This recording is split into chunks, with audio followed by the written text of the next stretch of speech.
Chapter 1। Bombay का hotel. 7-8 दिन हुए गुदरी बाजार की ओर चला गया था। वहां एक मोटी जिल्द बंधी कॉपी एक दुकान पर मिली। दीमकों ने उसका जलपान भी किया था। देखने पर एक डायरी निकली। लेफ्टिनेंट पिक्सन सन 1921 में भारत आए थे। ये डायरी 2 साल की है। अंत के कुछ पृष्ठ नहीं है। डायरी कितनी मनोरंजक है, पढ़ने से पता चलेगा। परसों 3 बजे मेरा जहाज बंबई पहुंचा। जहाज से उतरकर एक टैक्सी पर मैं होटल पहुंचा। मेरे एक मित्र ने यहीं एक कमरा ठीक कर दिया था। कानपुर जाने के पहले मैंने बंबई देख लेना उचित समझा। जिस होटल में ठहरा हूं उसके जितने बॉय हैं सब बड़े लंबे लंबे कोट पहने हैं। जान पड़ता है यहाँ कपड़ा बहुत सस्ता है और उनका पतलून पांव से चिपका हुआ रहता है, शायद इसलिए कि छिपकली या चूहे भीतर घुस न जाए, क्योंकि जिस कमरे में मैं सोता हूँ उसकी छत पर छिपकलियां कुश्ती लड़ा करती हैं। जिस दिन यहाँ आया उसके दूसरे दिन सवेरे चाय पी रहा था। 2 छिपकलियां नेपोलियन और वेलिंगटन की भांति लड़ने लगी और एक पट से मेरी मेज पर गिरी।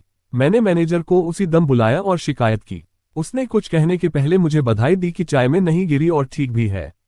यदि वह चाय में गिरती तो उसे कौन रोक सकता था। इतना मैं कह सकता हूं, छिपकली में समझ थी। गिरने के बाद उसने मेरी ओर देखा। अंग्रेजों का भय भारतवर्ष के मनुष्यों में ही नहीं, भारत की छिपकली भी अंग्रेजों से डरती है। मुझे देखते ही भागी। मक्खन और टोस्ट रखा था। उस ओर देखने का भी साहस नहीं हुआ। अब मुझे मालूम हुआ कि अंग्रेज लोग भारत पर कैसे शासन कर पाते हैं। मैंने मैनेजर से कहा कि मुझे दूसरा कमरा दीजिए। मैनेजर ने कहा कि बदल देने में कोई हर्ज नहीं, परंतु लोग क्या कहेंगे कि एक सैनिक अफसर छिपकली के भय से कमरा छोड़कर भाग रहा है। ये भारतवर्ष है, यहाँ तो आपको अजगर, कोबरा, गेहूं और करित पग पग पर मिलेंगे। प्रसन्नता की बात है कि आपका जीवन छिपकली के संग्राम से आरंभ हुआ। मैनेजर सेना से अवकाश प्राप्त कर चुका था। वह कई बड़ी लड़ाइयां लड़ चुका था।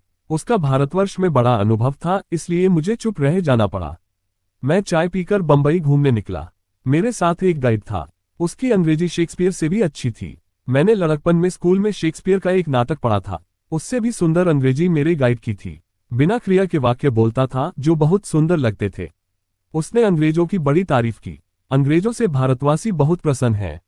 बंबई नगर में कोई विशेष बात मैंने नहीं देखी। हाँ, यहाँ स्त्रियों को सड़क पर आते जाते देखा। लंदन में मेरे एक मित्र ने, जो भारत से लौटा था, कहा कि भारत में स्त्रियां कमरों में बंद रहती हैं और त्योहारों के दिन कमरे से बाहर निकलती हैं। परंतु यहाँ मैंने दूसरी ही बात देखी। स्त्रियां उसी प्रकार दुकानों पर सौदा खरीदती हैं जैसे लंदन में। हाँ, एक नई बात यहाँ की स्त्रियों में मैंने देखी। यहाँ स्त्रियां स्कर्ट और जैकेट नहीं पहनती। रंग बिरंगे बिना सिले कपड़ों को अपने शरीर पर लपेटे रहती हैं। वह किस प्रकार यह कपड़ा लपेटती है मैं कह नहीं सकता, परंतु देखने में बहुत आकर्षक जान पड़ता है। स्कर्ट इन कपड़ों के भीतर होता है। मैं कार से उतरकर मैरीन ड्राइव पर टहल रहा था। 4 स्त्रियां एक साथ जा रही थीं। चारों के कपड़े 4 रंग के थे। मुझे उनका पहनावा बहुत भला लगा। मैंने गाइड से पूछा, इस कपड़े को क्या कहते हैं? उसने कहा, साड़ी। मुझे दुख हुआ। मैंने कहा, मैं यहाँ की रीति नहीं जानता, इसलिए यदि शिष्टता के विपरीत कोई बात हो तो क्षमा कीजिएगा। उसने कहा, ऐसी तो कोई बात नहीं है। मैंने कहा कि आपने तब खेद क्यों प्रकट किया? गाइड ने कहा, मैंने दुख नहीं प्रकट किया। इस पहरावे का नाम साड़ी है। मैंने गाइड से एक साड़ी खरीदने की इच्छा प्रकट की। बात यह थी कि मैं एक फोटो ऐसी लेना चाहता था जिसमें एक स्त्री साड़ी पहने हो। ऐसी स्त्री की फोटो मैं कैसे लेता? इसलिए मैंने सोचा कि एक खरीदकर किसी को पहनाकर उसकी फोटो ले लूंगा। गाइड मुझे एक कपड़े की दुकान पर ले गया। लंदन की दुकान से किसी भी अवस्था में वह दुकान कम नहीं थी। एक साड़ी 8 रुपये में मुझे मिली। कभी कभी इंग्लैंड में मैं सुना करता था कि हिंदुस्तान के लोग गरीब हैं। यद्यपि अधिकांश लोग यही करते थे कि यह गप है। हिंदुस्तान के लोग बहुत धनी हैं और यहाँ के धन का इसलिए पता नहीं लगता क्योंकि यह अपना बैंक धरती के नीचे बनाते हैं। जहाँ स्त्रियां इतने महंगे कपड़े पहनती हैं वह देश कैसे गरीब हो सकता है। दुकान पर एक और बात हुई। मेरे जाते ही सब लोगों ने और ग्राहकों को छोड़ दिया और मेरी ही ओर आकर्षित हुए। संभवतः मेरा रंग इसके लिए जिम्मेदार था। उस समय ऐसा जान पड़ा कि अकेला मैं ही एक ग्राहक हूं। जो ग्राहक और थे वह भी मेरी ओर देखते थे। मैं अपने को बहुत भाग्यशाली समझता हूं कि इस देश में मेरा इतना आदर हो रहा है। लंदन की सड़कों पर मैं प्रतिदिन घंटों घूमता था, पर मेरी ओर किसी ने ताका भी नहीं और यहाँ लखपति दुकानदार मेरे लिए खड़े हो गए। मैंने तो समझा कि मेरा इतना आदर हो रहा है कि शायद मुझे एक साड़ी मुफ्त में मिल जाए, परंतु ऐसा तो नहीं हुआ। साड़ी लेकर जब मैं होटल में लौटा तब गाइड से मैंने कहा कि साड़ी आप पहन लीजिए। मैं एक चित्र खींचना चाहता हूं, परंतु उसने कहा कि मैं ऐसे तस्वीर नहीं खींचवा सकता। तब मैंने कैमरा ठीक करके कहा कि अच्छा, मैं साड़ी पहनता हूं और आप तस्वीर खींच लीजिए। फोटो बहुत आवश्यक थी क्योंकि साड़ी मुझे बहुत पसंद आई और साड़ी पहने हुए महिला का चित्र मैं मिस स्पैरो को भेजना चाहता था। मैं उससे प्रेम करता हूँ। मैं तो साड़ी पहनना जानता नहीं था। गाइड ने मुझे साड़ी पहनाई और मेरा चित्र लिया गया, मगर फोटो खराब हो गया क्योंकि साड़ी कुछ ऊपर उठ गई और दोनों पांवों का पतलून दिखाई देने लगा।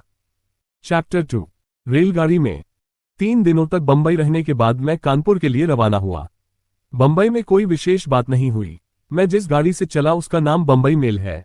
काफी तेज है। रात का तो मुझे पता नहीं, परंतु दिन में इतनी धूल गाड़ी में आती है कि शायद स्त्रियों को पाउडर लगाने की आवश्यकता न पड़े। मुझे हल्की हल्की नींद आ रही थी कि गाड़ी एकाएक खड़ी हो गई और जोरों का शोर हुआ। जान पड़ा कि कहीं लड़ाई हो गई है। यद्यपि गोली या तोप की गड़गड़ाहट नहीं सुनाई पड़ी, परंतु कोलाहल ऐसा ही था। मैं अपने डब्बे के फाटक पर आ गया।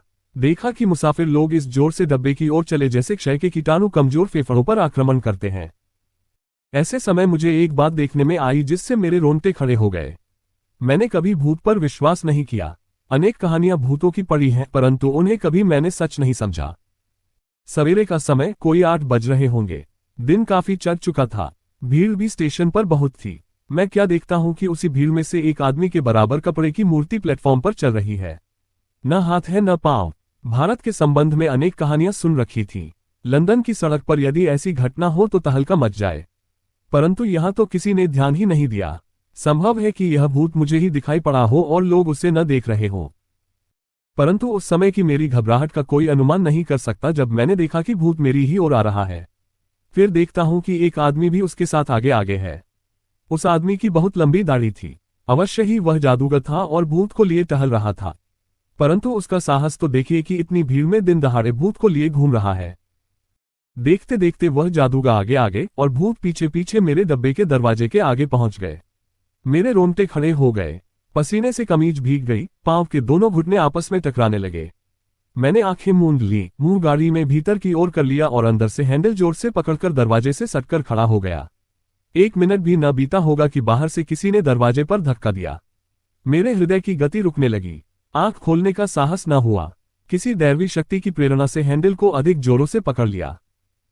दरवाजे पर फिर एक धक्का हुआ और इस बार अंग्रेजी में किसी ने कहा, कृपा कर हट जाइए और दरवाजा खोलिए। पता नहीं अंग्रेजी में जादूगर ने कहा कि भूत ने।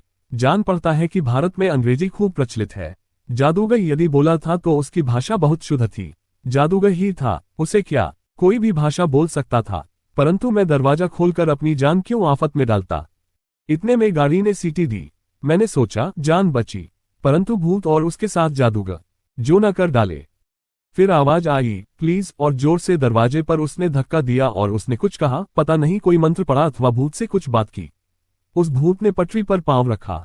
मैं चिल्लाकर अपनी सीट पर गिर गया। मैं कितनी देर बेहोश रहा कह नहीं सकता। संभवतः 20 मिनट तक रहा हूंगा। गाड़ी सन्नाटे के साथ चली जा रही थी। मुझे होश आ गया परंतु आंखें खोलने का साहस नहीं होता था। पर बरबस आंख खुल गई। उस समय उस जादूगर की करामात देखकर मेरे आश्चर्य का ठिकाना न रहा। उस भूत को उसने स्त्री बना दिया। कपड़ा तो चारों ओर वैसा ही था, केवल चेहरा मुझे दिखाई दिया। परंतु ज्यों ही मेरी और उसकी आंखें चार हुई, उसने तुरंत अपना मुंह ढक लिया। केवल 2 मिनट मैंने उसका चेहरा देखा। सचमुच वह चुड़ैल थी जिसे जान पड़ता है इस जादूगर ने बांध रखा था।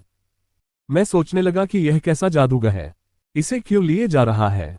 इसने यदि इसे बनाया है तो कपड़े से ढकने की क्या आवश्यकता थी। मैं अपनी सीट पर बैठ गया।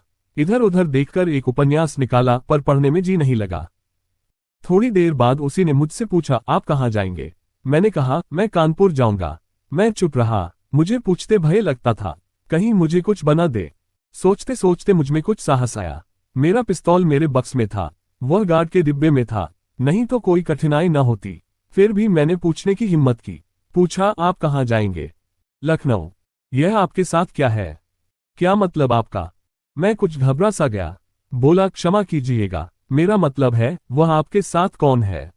मेरा प्रश्न सुनकर जान पड़ता था वह कुछ नाराज सा हुआ, परंतु वह बिगड़ा नहीं। गंभीर मुद्रा में उसने उत्तर दिया, यह मेरी स्त्री है।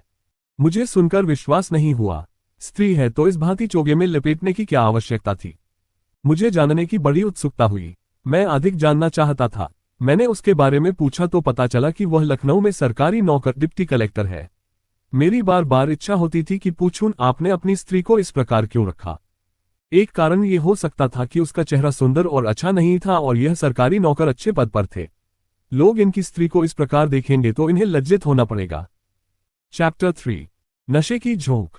गाड़ी अपनी गति से चली जा रही थी।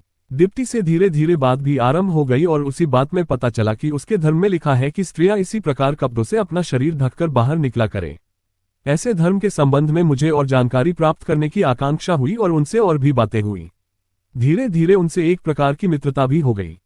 थोड़ी देर बाद एक स्टेशन आया और उन्हें प्यास लगी।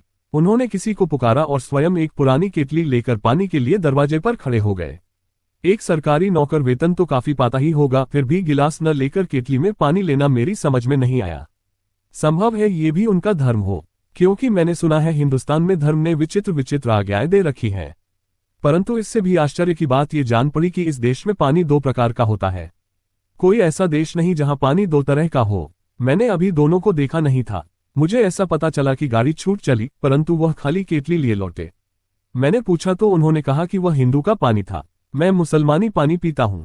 जान पड़ा कि खाना भी ऐसा ही होता है। 3 बजे मेरे जलपान का समय हो गया। स्टेशन आते ही मैंने जलपान के लिए होटल वाले को आज्ञा दी। उनके लिए मैंने जलपान मंगाया। उनकी श्रीमती जी ने दूसरी ओर मुंह करके चाय पी, इस प्रकार जिससे मैं न देख पाऊं। जलपान के बाद मैंने 2 बोतल विस्की लाने को कहा और 2 गिलास। जब मैंने उन्हें दिया तब उन्होंने जोरों से इनकार कर दिया। बोले, मेरे तो धर्म में इसको देखना पाप है। आप भले आदमी हैं, इसलिए आपको अपने सामने पीने दिया, नहीं तो भला सामने कोई पी तो ले। मैं पी रहा था। गाड़ी चली जा रही थी। उनकी स्त्री शौचालय में गई। ज्यों ही वह भीतर चली गई, डिप्टी साहब मुंह बनाकर बोले, क्षमा कीजिए, मैं उनके सामने नहीं पीता, अब पी सकता हूं। मैंने पूछा, अभी तो आप कह रहे थे कि धर्म के विरुद्ध है। उन्होंने कहा, बात यह है कि अरब में तो जरूर मना है और धर्म के विरुद्ध भी है।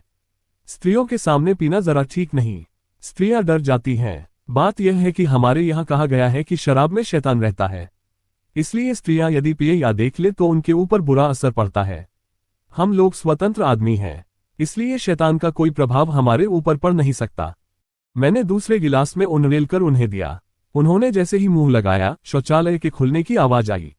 झट से सारा गिलास मुंह के भीतर उनरेल लिया और हाथ में गिलास लेकर कहने लगे, देखिए विलायत में कैसे सुंदर गिलास बनते हैं। यहाँ 2 एक स्थान पर बनते भी हैं, पर उनमें सफाई नहीं। ऐसे गिलास में पानी पीने का मन करता है। कितना सुडौल, कितना साफ और बनावट देखिए, बिल्कुल घोल के समान। एक घूंट में आधा गिलास विस्की पीने का प्रभाव 10 ही मिनट में उनके ऊपर आ गया। वह लगे गाने। क्या गा रहे थे ये तो मैं नहीं समझ सका, परंतु वह जोर जोर से गाने और झूमने लगे। मेरा भी पांव ताल देने लगा। अब तो दूसरी बोतल भी खुली और मैंने एक गिलास में भरकर पीना आरंभ किया। इस बार दूसरे गिलास में भरकर वह स्वयं पी गए। अब की बार उन्होंने अपनी श्रीमती के कारण संकोच नहीं किया। डिप्टी साहब गाना ठीक गा रहे थे या केवल चिल्ला रहे थे, कौन जाने, परंतु मुझे पांव चलाते चलाते नाचने की धुन सवार हो गई। मैं खड़ा हो गया और नाचने लगा। डिप्टी साहब हाथ से ताली बजाने लगे और जोर से गाने लगे। मैं नाचने लगा, मगर अकेले नाचना ऐसा ही मालूम होता था जैसे मक्खन के बिना रोटी खाना। मैंने डिप्टी साहब को दोनों हाथों से पकड़ लिया। वो तो घबरा उठे और चिल्ला पड़े, खून खून, और अपनी स्त्री का चोगा पकड़ने के लिए उन्होंने हाथ बढ़ाया। डिप्टी साहब कमजोर थे। मैंने उन्हें सीने से चिपका लिया और लगा घूम घूम कर वाज एक प्रकार का नाचने। पहले तो डिप्टी साहब घबराए, परंतु मैंने उन्हें नहीं छोड़ा और आध घंटे तक हम लोग नाचते रहे। मुझे तो बड़ा आनंद आया। केवल डिप्टी साहब की दाढ़ी साही के कांटे की भांति मेरे मुख को रह रहकर छेदती थी। जब मुझे विशेष कष्ट होने लगा तब बाएं हाथ से मैंने उनकी दाढ़ी पकड़ ली और दाहिने हाथ से उनको हृदय से लगा घूमता था। सैकड़ों बार जीवन में मैंने नाचा था, परंतु पुरुष के साथ नाचने का जीवन में पहला अवसर था। वह आनंद तो नहीं आया, परंतु थोड़ा आनंद तो जरूर आया ही। ये नाच और भी चलता, परंतु नाचते नाचते पता नहीं किस वस्तु में उनका लंबा कोट फंस गया और झटका लगा। जिस झटके के 3 परिणाम हुए। उनके लंबे कोट का आधा भाग सारे कोट से अलग हो गया, जैसे अमेरिका इंग्लैंड अलग हो गए थे। उनकी दाढ़ी के चौथाई बाल मेरे हाथ में आ गए और वह बर्थ पर गिरे और उन्हीं के पेट पर मैं भी। ये घटना देखकर कपड़े के अंदर से उनकी स्त्री ऐसे चिल्लाई जैसे किसी कुतिया का किसी ने कान पकड़कर खींच लिया हो। परंतु हम दोनों तो उठ खड़े हो गए और हंसने लगे। डिप्टी साहब के कोट का, जिसका नाम उन्होंने शेरवानी बताया, पीछे का चौथाई भाग फर्श से लिपटा हुआ था। उसकी उन्हें चिंता न थी। नौकर सामान लिए किसी दूसरे डब्बे में बैठा था, आगे बदल लेंगे। उन्हें चिंता अपनी 1/4 दाढ़ी की थी। यह इत्तफाक था कि झटका कुछ इस प्रकार लगा कि बीच के 1/4 बाल टूट पड़े। उन्होंने कहा कि इस बीच के बाल के लिए क्या किया जाए। बाल अभी तक मेरे हाथ में ही थे। मैंने उन्हें देकर कहा, इससे काम चल सके तो लीजिए, इसीलिए मैंने इसे नहीं फेंका। ऐसे बहुत से प्लास्टर हैं जिनसे ये फिर जमाए जा सकते हैं और कुछ तो काम दे ही सकते हैं। यदि कुल मुंडा देने में आपको आपत्ति है तो किसी प्रकार इसको वहीं चिपका लीजिए। जहां से बाल उखड़ गए थे वहां उन्हें पीड़ा होने लगी। इधर अब उनका ध्यान गया, यहां दवा क्या मिलती। एक बार मुझे घुटने में चोट लगी थी, तब मैंने विस्की मल दी थी। वह मेरे मित्र हो गए थे और मेरे साथ नाच में उन्हें ये कष्ट हुआ था, इसलिए उनकी सहायता करना मेरे लिए आवश्यक था। दोनों बोतलों में जो थोड़ी विस्की रह गई थी, हथेली पर उनरेलकर मैंने उनकी दाढ़ी में, जहां से बाल उखड़ गए थे, मल दी। मलते ही वह उछलकर लगे नाचने, परंतु इस बार वह अकेले। तब तक कानपुर स्टेशन आ गया। चैप्टर 4। मौलवी साहब। कानपुर में मुझे एक बंगले में रहने के लिए स्थान मिला। उस बंगले के आधे भाग में दूसरा अफसर रहता था। 24 अफसर अंग्रेज थे और 28 हिंदुस्तानी। उन लोगों के लिए अलग बंगले बने थे। अंग्रेजी सिपाही यहाँ कम थे, केवल 300 के लगभग, और 2800 हिंदुस्तानी सिपाही थे। यहाँ आने पर मुझे कई पुस्तकें पढ़ने को मिली, जिनमें क्लाइव की जीवनी थी, सेना के नियम के संबंध में एक पुस्तक थी, भारत का इतिहास था। मेरे अफसर थे उस समय कर्नल शुमेकर। उन्होंने मुझसे थोड़ी सी यहाँ की भाषा सीखने के लिए कहा। उन्होंने कहा, यद्यपि यह आवश्यक नहीं है, लेकिन तुम नए आदमी हो, यहाँ बहुत दिनों तक रहना होगा। सीख लोगे तो बहुत से कामों में आसानी होगी। वह 30 साल तक भारत के अनेक भागों में रह चुके थे और बहुत अनुभवी थे। उन्होंने कहा, यहाँ कई भाषाएं बोली जाती हैं, सब तो तुम सीख नहीं सकते। 2 मुख्य भाषाएं हैं जो इस प्रांत में बोली जाती हैं, एक को कहते हैं हिंदी, दूसरी को कहते हैं उर्दू, और एक इन दोनों के बीच की भाषा है हिंदुस्तानी। मैंने कहा, मैं तो जानता नहीं, जो आप कहें मैं सीख लूं। मैं जब से इस देश में आया हूं, यह मुझे बहुत मनोरंजक स्थान लग रहा है, इसलिए यहाँ की भाषा अवश्य सीखूंगा, और जो 3 भाषाएं आपने बताई हैं, उनका अंतर भी बता दें तो मैं भी कुछ राय दे सकूं।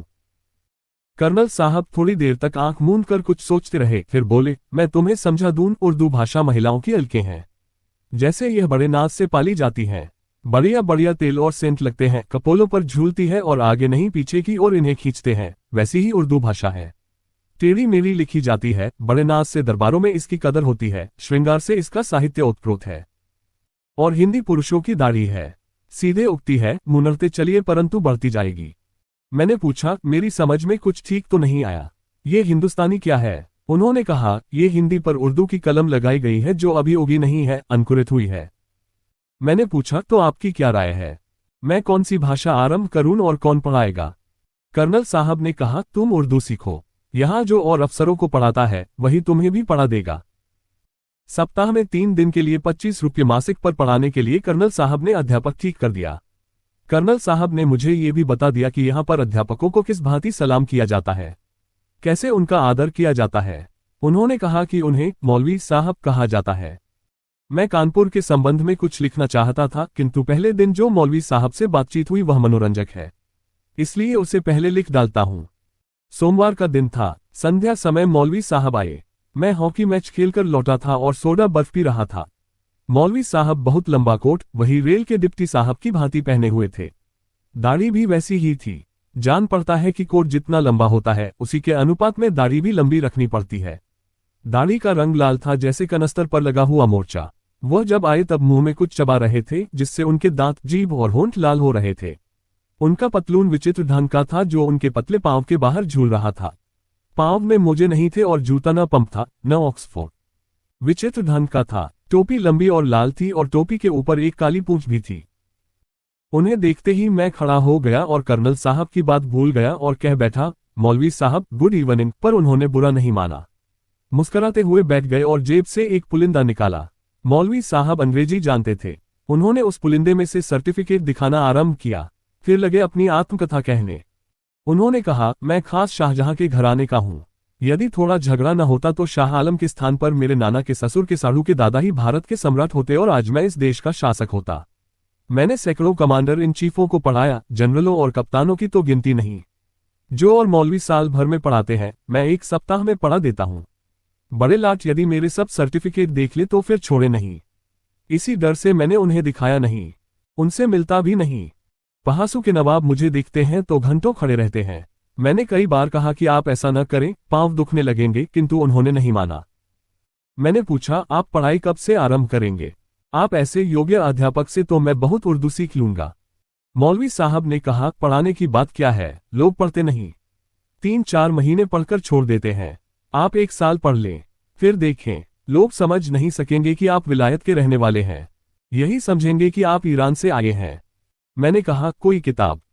मौलवी साहब बोले, किताब की कोई जरूरत नहीं है, मगर रख ले तो अच्छा ही है। यो न भी रखे तो कोई बात नहीं है, मैं काफी हूं, मगर किताब रहेगी तो बेहतर होगा। किताब बिना काम चल सकता है, मगर आप ले ही ले तो ठीक होगा। मैंने कहा, आप एक बात ठीक बताइए। वह बोले, ठीक, तो क्या कीजिएगा लेकर? अच्छा, ले ही लीजिए, 2 रुपये दे दीजिए, मैं कल लेता आऊंगा। मैंने उन्हें 2 रुपये किताब के लिए दिए। उस दिन मौलवी साहब ने अपना आत्मचरित ही सुनाया, जिससे पता चला कि वह शाही वंश के हैं। अब यूं ही पढ़ाकर पेट पालते हैं। चलते समय मेरी मेज पर से सिगरेट की डिबिया उठाते हुए बोले, मैं एक इसमें से ले लूं।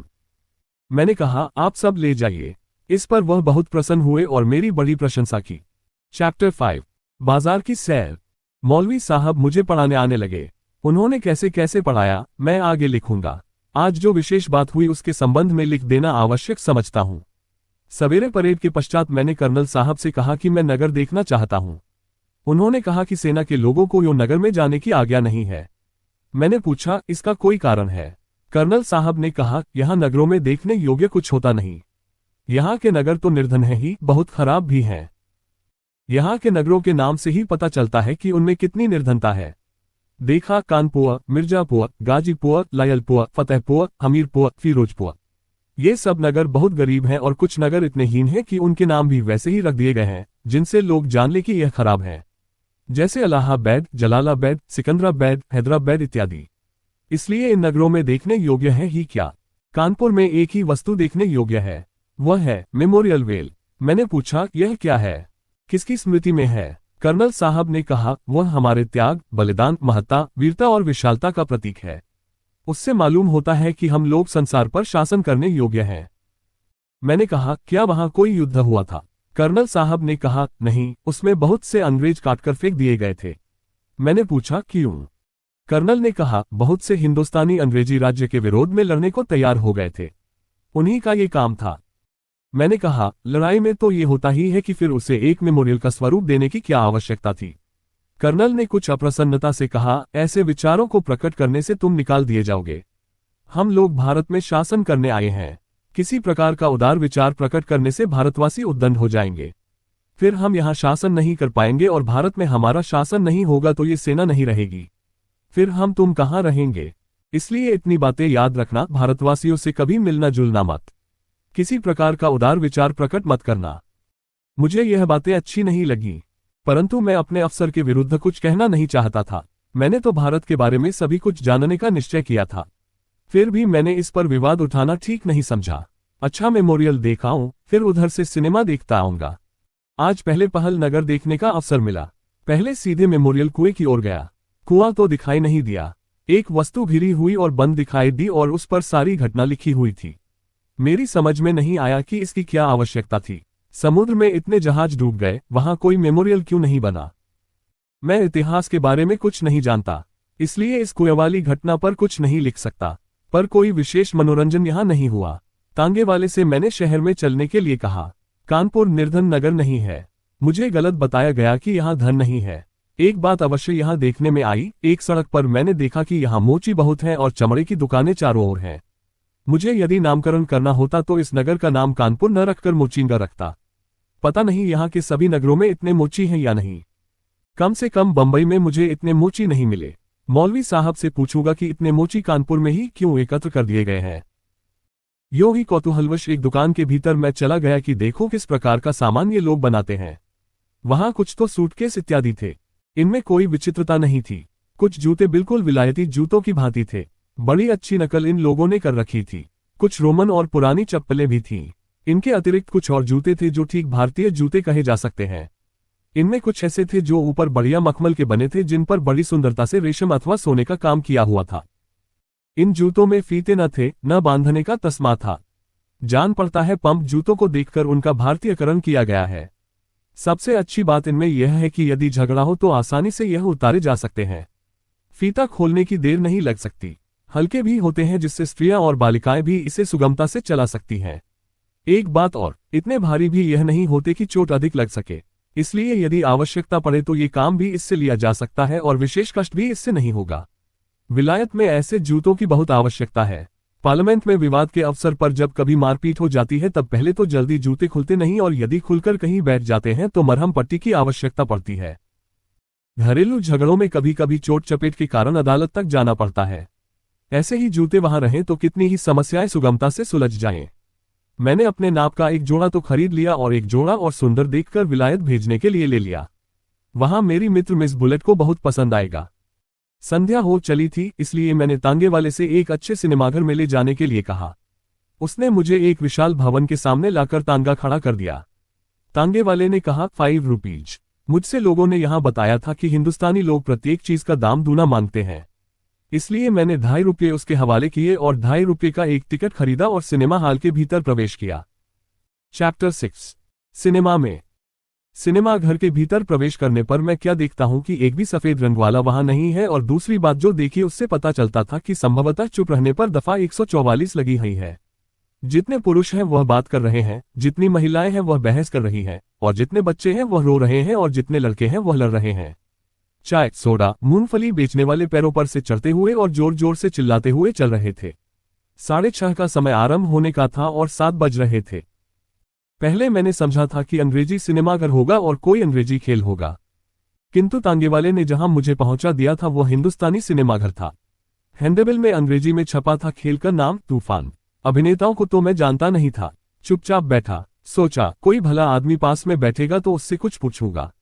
इतने में एक चाय वाला मेरे सामने ही आकर खड़ा हो गया।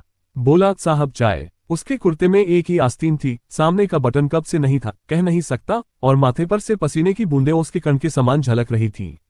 जितनी तेज उसकी आवाज थी उतनी ही बढ़िया यदि चाय भी होती तब तो बात ही क्या। इतना अवश्य था कि यदि मैं उसकी चाय पी लेता तो लिप्टन या ब्रुकबांड की चाय के साथ भारतीय चाय वाले के पसीने का भी स्वाद मुझे मिल जाता। मैं अभी इस नवीन स्वाद के लिए तैयार न था। 7:15 बजे खेल आरंभ हुआ। इस सिनेमा हॉल की पहली विशेषता ये थी कि जब कोई गाना आरंभ होता था तब इधर से कोई न कोई शिशु भी अलाप में साथ देता था। मेरी समझ में गाना तो आता नहीं था, परंतु स्वर बड़ा मधुर था। सबसे सुंदर वस्तु जो मुझे इस खेल में जान पड़ी वह नृत्य था।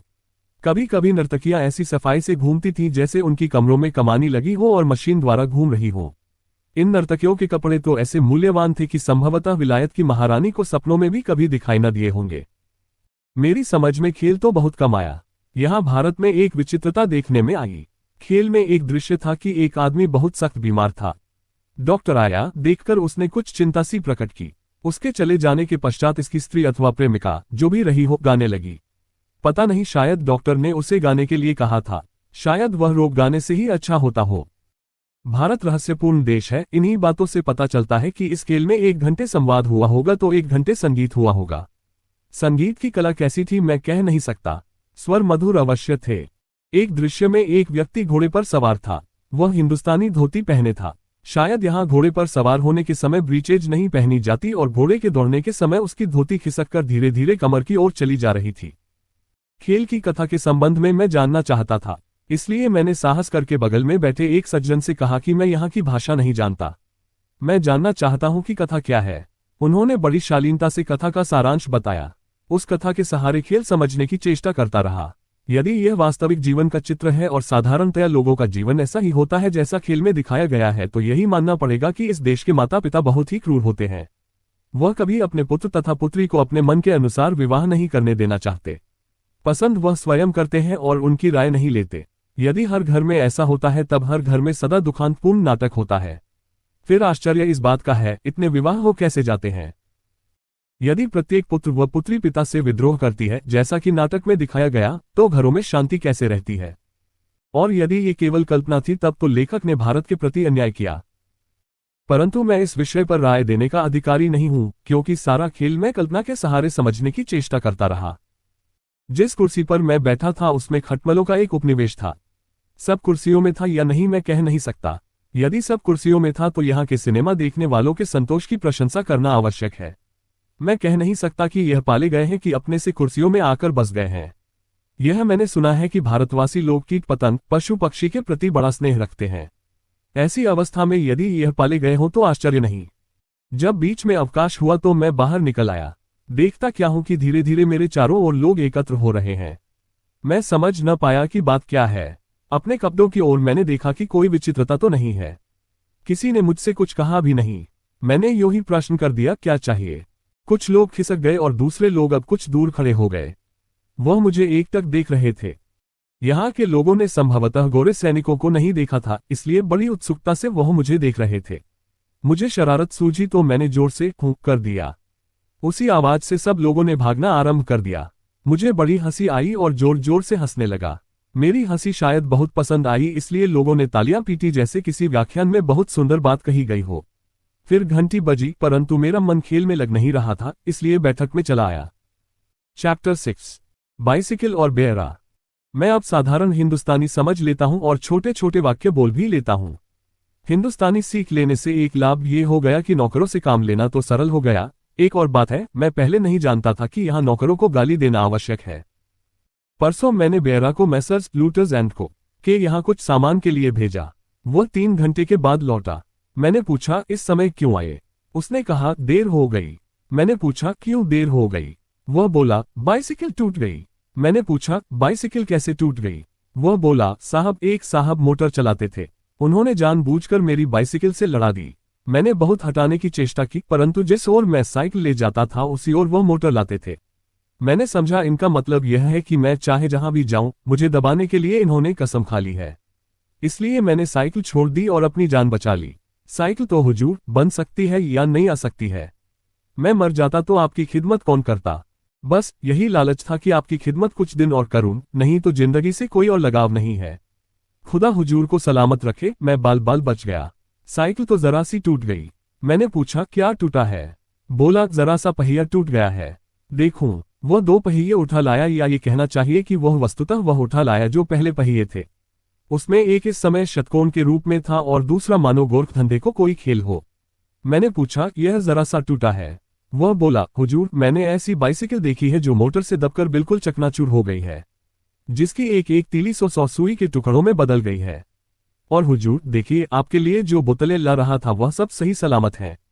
खुदा की रहमत देखिए, खुदा आप पर बहुत मेहरबान है। आप बहुत जल्दी जनरल हो जाएंगे। बाइसिकल सरकारी थी, इसलिए उसकी सूचना कर्नल साहब को देनी आवश्यक थी।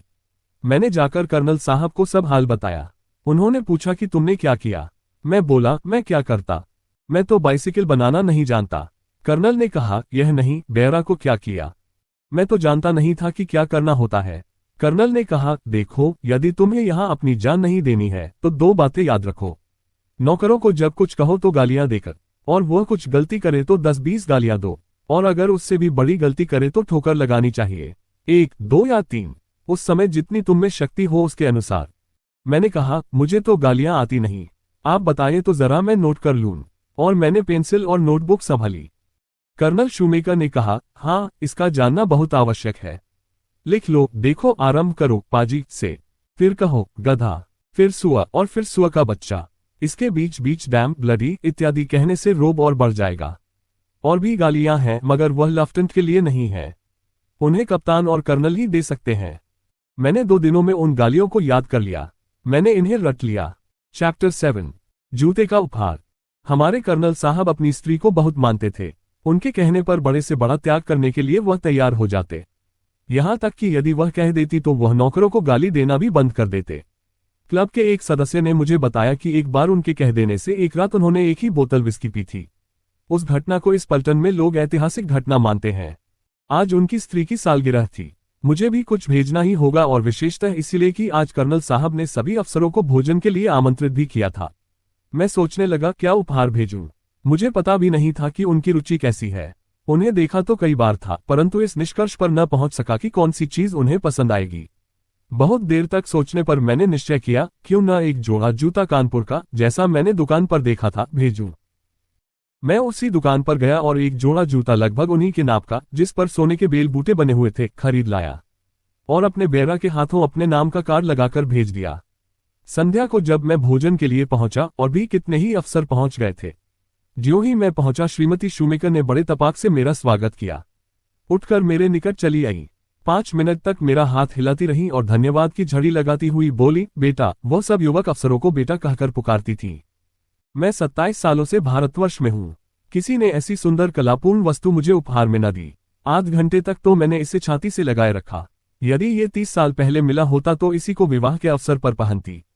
कर्नल तक ने कभी मुझे ऐसा उपहार न दिया। मुझे गर्व का नशा चढ़ गया। मैंने कहा, ये वस्तु ही ऐसी है।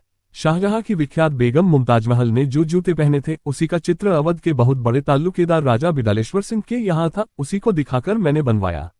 चित्र के अनुसार तो क्या बना? हाँ, कुछ है। मिसेज शूमेकर ने कहा, तुमने क्यों इतना व्यय किया? ये तो अनुचित है। मैंने कहा, दूसरी वर्षगांठ पर मैं न जाने कहाँ रहूं। जीवन की एक अभिलाषा मैंने पूर्ण कर दी। वह जूते का जोड़ा सब लोगों को दिखाया गया। सब लोगों ने वाह वाह की। कैप्टन बफेलो की स्त्री बगल में बैठी थी।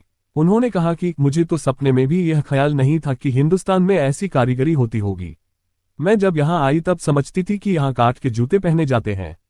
फिर जो जूते देखे वह सब यूरोप की नकल थे। हाँ, यहाँ के पुलिस कांस्टेबल जो जूते पहनते हैं वह भारतीय जान पड़ते हैं। कैप्टन बफेलो ने कहा, ये हिंदुस्तान की कारीगरी हो ही नहीं सकती। इसकी शक्ल देखो, इटली के गांडोला से ठीक मिलती है। जान पड़ता है कि ताजमहल बनाने के लिए जो इटली से राजगीर आया था उसी ने ये नमूना मुमताज बेगम के लिए बनवाया होगा। इसका मूल यूरोप ही है। यहाँ ऐसी वस्तु कहाँ? कर्नल साहब ने कहा, नहीं, यहाँ कारीगर तो बहुत अच्छे अच्छे हैं। देखिए, लाल इमली का कारखाना यहीं के लोगों ने बनाया। मगर इस जूते के बारे में कह नहीं सकता। लेफ्टिनेंट रोड, आपकी क्या राय है? लेफ्टिनेंट रोड हमारी सेना के इंजीनियर थे और पुरातत्व के बड़े विद्वान थे। उन्होंने कहा, एक बात जो विशेष ध्यान देने योग्य है वह है इसकी नोक। आप लोगों ने ध्यान दिया होगा तो देखा होगा कि इसकी शक्ल स्कैंडिनेविया प्रायद्वीप की सी है। यह अनुकृति यूं ही नहीं हो गई है। यह बिल्कुल यूरोप की कारीगरी है। यह तो मैं अपने पुरातत्व के अध्ययन के बल पर कह सकता हूं। ये जूता मुझे मिल जाए तो अध्ययन करके रॉयल एशियाटिक सोसाइटी के पत्र में लेख लिखूं। परंतु मिसेज शूमेकर ने देना मंजूर न किया। उन्होंने कहा कि जब तक मैं यहाँ हूं इसे अपने से अलग नहीं कर सकती और यदि यह इतने महत्व की वस्तु है तो इंग्लैंड लौटने पर इसे इंडिया ऑफिस को प्रदान कर दूंगी। यह उसी जगह रखने की वस्तु है। इस विवाद से इतना लाभ मुझे हुआ कि भूख तेज हो गई है और मैंने ड्योढ़ा खाया। मछली तो मैंने 3 प्लेट खाए। चैप्टर 8, पिक्सन का पदक। भोजन के बाद शराब का दौर चला। हाथ में शराब का गिलास था और मुंह में हमारे वही जूता था। उसी की बातचीत चल रही थी। मैं सपने में भी नहीं समझता था कि जूता इतनी महत्ता पा जाएगा। इंडिया ऑफिस में भेजने तक ही बात न रही। कैप्टन रोड ने कहा कि इसी ढंग के जूते यदि विलायत में बनवाए जाएं तो बड़ा अच्छा व्यवसाय चल सकता है। कर्नल साहब, आप पेंशन लेने के बाद क्यों नहीं इसका रोजगार करने का प्रबंध करते? कर्नल साहब ने समझा कि हमारे नाम के कारण कैप्टन रोड हमारा उपहास कर रहे हैं। उन्होंने कहा कि हाँ, हम बनाएंगे, पर चलेंगे तो आप ही के ऊपर। इस पर जोरों का कह कहा लगा। कर्नल साहब की श्रीमती के तालू में शराब चढ़ गई और वो उठकर लगी कमरे में नाचने। भोजनोपरांत हम लोग दूसरे कमरे में चले गए और वहां सिगार पीने लगे। वहां मिसेज शूमेकर नहीं थी। लेफ्टिनेंट बफेलो ने मुझे एक और ले जाकर कहा, कहो कहां से वह जूता बनवा कर लाए? मुझे बता दो, मैं भी एक जोड़ा चाहता हूं। मैंने पूछा, क्या करोगे? बोला, कमिश्नर साहब की लड़की मिस बटक को तुमने देखा है? मैंने कहा, देखा है। उसने कहा, मेरी उससे बड़ी घनिष्ठता है। मैं एक जोड़ा उसे उपहार में देना चाहता हूं, परंतु यदि मूल्य अधिक हुआ तब तो कठिन है, क्योंकि इस महीने में 300 रुपये का शराब का एक बिल चुकाना है। रुपये बचेंगे नहीं। मैंने कहा, एक काम करो, सच्चे काम का जूता तो उतने दामों में नहीं मिल सकता। हाँ, झूठे काम का वैसा ही जूता ठीक वैसा ही मिल जाएगा। हाँ, कुछ दिनों में उसका रंग काला हो जाएगा। जिस कंपनी से मैंने जूते लिए थे उस कंपनी का नाम बता दिया। 1 बजे रात को मैं अपने बंगले पर लौटा। अपनी विजय पर बहुत प्रसन्न था। मैंने सपने में भी आशा नहीं की थी कि 2 जूते इतनी सफलता प्रदान करेंगे। मुझे इस बात का तो विश्वास ही हो गया कि कर्नल साहब अवश्य ही मेरी प्रशंसा करेंगे और मैं समय से पहले ही कैप्टन हो जाऊं तो आश्चर्य नहीं। 2 बजे मैं सोया, परंतु कुछ तो शराब का नशा, कुछ जूते का ध्यान। जान पड़ता है नींद ठीक नहीं आई, क्योंकि मैं लगा सपना देखने। देखता हूं कि मैं जल्दी जल्दी उन्नति करता जा रहा हूं और मैंने देखा कि मैं भारत का वायसरॉय बना दिया गया। शिमला के वायसरॉय भवन में मैं रहता हूं, परंतु मैं उस जूते को अभी नहीं भूला। मेरी सिफारिश पर ब्रिटिश सरकार ने एक नया पदक बनवाया है जिसमें 2 जूते अगल बगल में रखे हैं। इस सोने के पदक का नाम पिक्सन पदक रखा गया है और उस भारतीय को दिया जाएगा जिसने सरकार की सदा सहायता की है और सरकार का विश्वासपात्र रहा है। मैं ये भी देख रहा हूं कि पिक्सन पदक के लिए बड़े बड़े राजा, महाराजा और राजनीतिक कार्यकर्ता लालायित हैं। वायसरॉय भवन में दीवारों पर मैंने सुनहले जूतों के चित्र बनवा दिए हैं और सरकारी मोनोग्राम को बदलकर मैंने 2 सुनहले जूतों का चित्र बनवा दिया है। मैंने विशेष आज्ञा देकर चाय का सेट बनवाया जिसमें प्याले की शक्ल जूते की तरह है। मेरी देखा देखी जितने रजवाड़े हैं उन्होंने भी मेरी नकल आरंभ कर दी है और मेरे आनंद की सीमा न रही जब सकलडीहा के महाराज ने मेरी दावत की। तब दावत के कमरे में चारों ओर रंग बिरंगे जूतों से सजावट की गई थी। मैंने उन्हें 21 तोपों की सलामी का अधिकार दे दिया और अपना सिक्का ढालने की अनुमति दे दी। हाँ, एक शर्त थी कि सिक्के की एक और जूते का चित्र अवश्य रहे। केंद्रीय धारासभाओं का संयुक्त अधिवेशन हो रहा है और मैं भाषण पढ़ रहा हूं। मैं कह रहा हूं कि भारत को स्वराज्य दिलाने को मेरा पूरा प्रयत्न होगा। विलायत की सरकार आप लोगों के देश का शासन आपके ही हाथों में देने के लिए निश्चय कर चुकी है। आप लोग उसकी नीयत पर संदेह न करें। आप हमारे साथ सहयोग करें। हम अपने शासनकाल में निम्नलिखित विशेष काम करना चाहते हैं। यदि आपकी सहायता मिलती रही तो मेरे जाते जाते स्वराज्य मिल जाएगा।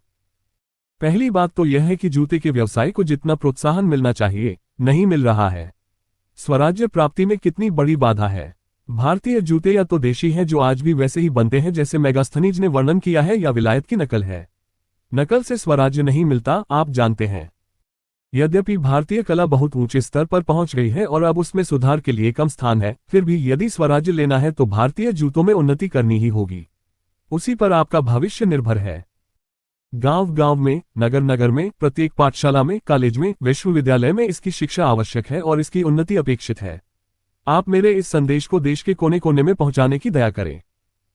म्यूनिसिपल बोर्ड और डिस्ट्रिक्ट बोर्ड के सदस्यों को इस ओर विशेष ध्यान देना चाहिए क्योंकि स्वराज्य की पहली सीढ़ी यही है। तालियों की गड़गड़ाहट से सारा भवन गूंजने लगा। मैं और आगे बोलने जा रहा था कि देखता हूं कि आंखें खुली हैं। वही बैरक बंगला है, वही कमरा है। बेरा ट्रे लिए खड़ा है, कह रहा है, हजूर चाय। चैप्टर 9 दंगा। क्लब से आकर मैं भोजन कर रहा था। एकाएक फोन की घंटी बजने लगी। कर्नल साहब बोल रहे थे, बनारस में हिंदू मुसलमानों में दंगा हो गया था। 40 गोरे सिपाहियों के साथ मुझे तुरंत बनारस जाने की आज्ञा हुई। किसी प्रकार भोजन समाप्त कर एक कार पर मैं और मेरा रदली और 2 लारियों पर 40 गोरे सिपाही 1 बजे रात को कानपुर चल दिए। यहाँ कुछ फ्रेंच में लिखा है जिसका अनुवाद मैं नहीं कर सका। कुछ गाली सी है। लेखक। जनवरी का महीना था। अपने को ओवरकोट में लपेट रखा था और बीच बीच में बोतल से ही थोड़ी थोड़ी ब्रांदी के घूंट ले लेता था। कर्नल साहब पर बड़ी झुंझलाहट आ रही थी। मुझे ही क्यों भेजा? मैं बिल्कुल नया आदमी, कभी न बनारस देखा न उसके संबंध में कुछ जानता था। ऐसी जगह मुझे भेजने से क्या लाभ? ये भी नहीं बताया कि मुझे करना क्या होगा। हम लोग 11 बजे दिन को बनारस पहुंचे। बैरक में सब लोग ठहरे और मैं कलेक्टर साहब के बंगले पर पहुंचा। कार्ड भेजा, अंदर बुलाया गया। मैंने देखा कि कलेक्टर साहब का चेहरा नार्वे के कागज के समान सफेद था। आंखों से जान पड़ता कि कई दिनों से सोए नहीं है। मेरा अभिवादन करने में ऐसे शब्द निकल रहे थे मानो वे रो रहे हों। मैंने तो पहले समझा कि इनकी इतनी दयनीय दशा है कि सब प्राणी यहाँ के गत हो गए हैं। फिर उन्होंने कहा, कल 10 बजे यहाँ हिंदू मुसलमानों में दंगा हो गया। मैंने पूछा, क्यों? यहाँ एक कब्र है। एक ही कब्र है इतने बड़े शहर में? नहीं, आप पहले पूरी बात तो सुन लीजिए। एक कब्र है, उसी के पास एक हिंदू का मकान है, उस मकान में एक नीम का पेड़ है। मैंने कहा, मैं सफर से आ रहा हूं, इसी काम के लिए आया हूं। सब ठीक समझ लेने दीजिए। यहाँ एक कब्र है, उसमें एक मकान है। उसमें नहीं, उसके पास। कलेक्टर साहब ने मुझे ठीक किया। हाँ, उसके पास। देखिए, कार से सफर करने से जाड़े की रात में दिमाग का खून जम जाता है और कुछ का कुछ समझ में आने लगता है। और उसमें एक पेड़ है। किस चीज का पेड़ आपने बताया? नीम का। तब उस नीम की पत्ती उस कब्र पर गिर पड़ी। पत्ती तो नीचे गिरेगी, ऊपर तो जा नहीं सकती। मगर कब्र पर जो गिरी तो कहाँ गिरनी चाहिए थी? कहीं गिरती, पर कब्र पर गिरी। इससे मुसलमानों के हृदय पर धक्का लगा। पत्ती गिरने से धक्का लगा तो कहीं पेड़ गिर जाता, तब क्या होता? सुनिए, उसी समय मुसलमानों ने कहा कि पेड़ काट डाला जाए, हिंदुओं ने कहा कि कब्र खोद डाली जाए। तो इसके लिए तो साधारण 2-3 मजदूरों की आवश्यकता थी। 40 गोरे और मुझे बुलाने की कोई बात मेरी समझ में नहीं आई। वह बात नहीं है, हमें तो दोनों की रक्षा करनी है, तो उसी के लिए हम लोग आए हैं। नहीं, वहां तो हमने पहरा बिठा दिया है। ये लोग लड़ गए हैं तो लड़ने दीजिए। दूसरों की लड़ाई से हमें क्या काम? हमें तो शांति करनी है। लड़ भिड़कर स्वयं ही शांत हो जाएंगे। जब यूरोप में 100 वर्ष की लड़ाई शांत हो गई, 30 वर्षीय युद्ध समाप्त हो गया, तब इनकी लड़ाई कितनी देर तक चल सकती है? परंतु हमें तो शासन करना है, शांति रखनी है, शांतिप्रिय नागरिकों की रक्षा करनी है। तो हम लोगों को इस संबंध में क्या करना है? पहला काम तो यह है कि आप अपने सैनिकों सहित नगर के चारों ओर चक्कर लगाइए। इससे क्या होगा? मैंने पूछा, क्योंकि चक्कर लगाने से आज तक कोई दंगा बंद होते मैंने नहीं सुना था। कलेक्टर साहब ने कहा, इससे आतंक फैलेगा और लोग डर जाएंगे और घर से बाहर नहीं निकलेंगे। मुझे तो आज्ञा पालन करनी थी। बाहर आया, सबको आज्ञा दी। हमारे साथ एक देशी डिप्टी कलेक्टर भी कर दिया गया। हम लोग सैनिकों को लिए 1 2 3 करते घूमने लगे। पहली बार मैंने बनारस देखा, परंतु इसके बारे में मैं आगे लिखूंगा। इस समय मैंने देखा कि सड़कें बिल्कुल खाली हैं, घर सब बंद हैं, कोई दिखाई नहीं पड़ता है। हम लोगों को कोई देखता है तो किसी गली में भाग जाता है, जैसे कोई शेर या चीते को देख ले। मेरी समझ में नहीं आया कि दंगा कहाँ हो रहा है। मैं देखना चाहता था कि हिंदू मुसलमान कैसे लड़ते हैं, केवल मुंह से गालियां देते हैं कि मुक्केबाजी करते हैं कि लाठियों से लड़ते हैं, क्योंकि यहाँ तो हथियार कानून लागू है। किसी के पास बंदूक या तलवार तो होगी नहीं, किसी के पास चोरी से होगी तो वह भी एक आध। मैं तो सेना विभाग का आदमी हूं, मुझे इस प्रकार के युद्ध की प्रणाली पर विश्वास नहीं। मैंने बहुत सोचा, परंतु समझ में नहीं आया कि कब्र पर पत्ती गिरने से लड़ाई क्यों आरंभ हो गई। मुर्दे को चोट भी नहीं लग सकती। कानपुर लौटूंगा तक मौलवी साहब से पूछूंगा कि क्या बात है, कोई और वस्तु हो तो निरादर या अपमान भी हो, नीम की पत्ती से क्यों मुसलमान लोग बिगड़े। संध्या समय जब नगर के चारों ओर घूम चुके तब हम लोगों को छुट्टी मिली। सब सैनिक बैरक में गए। मैं कलेक्टर साहब के बंगले पर गया। मैंने कहा, मुझे तो कोई कहीं दिखाई नहीं दिया। वह बोले, यही तो ब्रिटिश शासन का रौब है।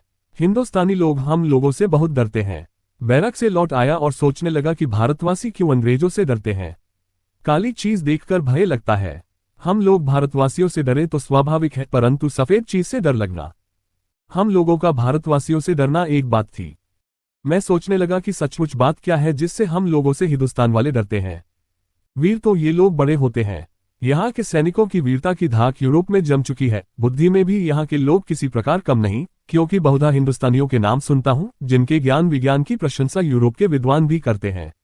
यहाँ के रहने वाले अंग्रेजी भी अच्छी बोलते हैं, असेंबली के भाषण छपा करते हैं, अंग्रेजी बिल्कुल व्याकरण से शुद्ध होती है। इतना ही नहीं, ICS की परीक्षा भी पास कर लेते हैं, बढ़िया सूट भी पहनते हैं। सुनते हैं बहुत से लोग मेज पर खाते भी हैं, फिर भी हम लोगों से डरते हैं। बात क्या है? मैंने मनोविज्ञान तो कभी पढ़ा नहीं, इसलिए बहुत सोचने पर भी कोई बात ठीक मन में नहीं आई। एक बात केवल समझ में आई कि ईश्वर जब हिंदुस्तान में रहने वालों को पैदा करता है तब जान पड़ता है भय का कोई डोज मिला देता है। क्योंकि 3-4 महीने मुझे यहाँ आए हो गए, मैंने देखा कि सभी लोग यहाँ डरते हैं। हिंदू मुसलमानों से डरते हैं, मुसलमान हिंदुओं से। मारे डर के ये लोग स्त्रियों को घर के बाहर नहीं निकालते। सुनता हूँ मारे डर के रुपए वाले रुपया बैंक में नहीं रखते, पृथ्वी के नीचे गाड़ कर रखते हैं। गांव वाले पुलिस के अफसर थानेदार से डरते हैं, नगर वाले कलेक्टर से डरते हैं, मूंछ वाले बेमूंछ वालों से डरते हैं, स्त्रियां पुरुषों से डरती हैं, पुरुष स्त्रियों से डरते हैं। मैंने तो जो देखा और सुना वही यही कि यहाँ के लोगों का मूल मंत्र डर ही डर है। जीवित लोगों से ही नहीं, मुर्दों से भी ये लोग डरते हैं, भूत से ये लोग डरते हैं, पिशाच से ये लोग डरते हैं। तब हम लोगों से डरते हैं तो कोई आश्चर्य नहीं। चैप्टर 10 बनारस में पिक्सन। दूसरे दिन सवेरे मुझे आज्ञा मिली कि आप लोग अपनी बैरक में रहें, जब आवश्यकता होगी बुला लिए जाएंगे। हम लोग दिन भर बैठे रहे। संध्या समय मैंने एक कारपोरल से कहा कि मैं बाहर जा रहा हूं, अब रात में तो कोई सूचना आने की संभावना नहीं है। निकट के होटल से एक गाइड मैंने बुलवाया और उससे पूछा कि यहाँ कौन कौन सी वस्तुएं देखने योग्य हैं। मैं देखना चाहता हूँ, ठीक नहीं कब यहाँ से कानपुर लौट जाना हो। गाइड ने कहा कि यहाँ विश्वनाथ जी का स्वर्ण मंदिर, बंदरों वाला मंदिर, औरंगजेब की मस्जिद, घाट, विश्वविद्यालय और सारनाथ देखने के योग्य हैं। मैंने कहा, अच्छा, आज नगर देख लूं और कल जितना हो सकेगा देखूंगा। मैं उसे लेकर कार पर बैठा और नगर की ओर चला। राह में वह मुझे विशेष स्थानों पर बताता जाता था कि यह कौन सा स्थान है, इसका क्या महत्व है। एक जगह बड़ा पत्थर का भवन मिला जिसके लिए उसने बताया कि यह क्वींस कॉलेज है। मैंने ये पूछा कि क्या यहाँ रानियां पढ़ती हैं या रानियों ने बनवाया है। उसने कहा, नहीं, यह महारानी विक्टोरिया के नाम पर बना है। मुझे कुछ अविश्वास सा हुआ। मैंने कहा, यहाँ के लोग भला किसी दूसरे देश की रानी के नाम पर क्यों भवन बनाएंगे? इंग्लैंड में तो कोई भवन जर्मनी या रूस के राजा या रानी के नाम पर नहीं है। वह बोला, यहाँ का यही नियम है। बात यह है कि भारतवासी बहुत ही विनम्र तथा त्यागी होते हैं। वह सोचते हैं कि अपने देश में अपने यहाँ के लोगों की ख्याति उचित नहीं है। हम लोग सब काम दूसरों के लिए करते हैं। देखिए, एक अस्पताल मिलेगा, वह भी बादशाह सलामत के नाम पर है। यहाँ सड़कें भी आप देखेंगे कि आपके ही देशवासियों के नाम पर हैं। मैंने कहा कि यह भावना तो बड़ी ऊंची है और तभी शायद तुमने अपना देश भी हम लोगों को दे दिया। वह बोला, हाँ है ही।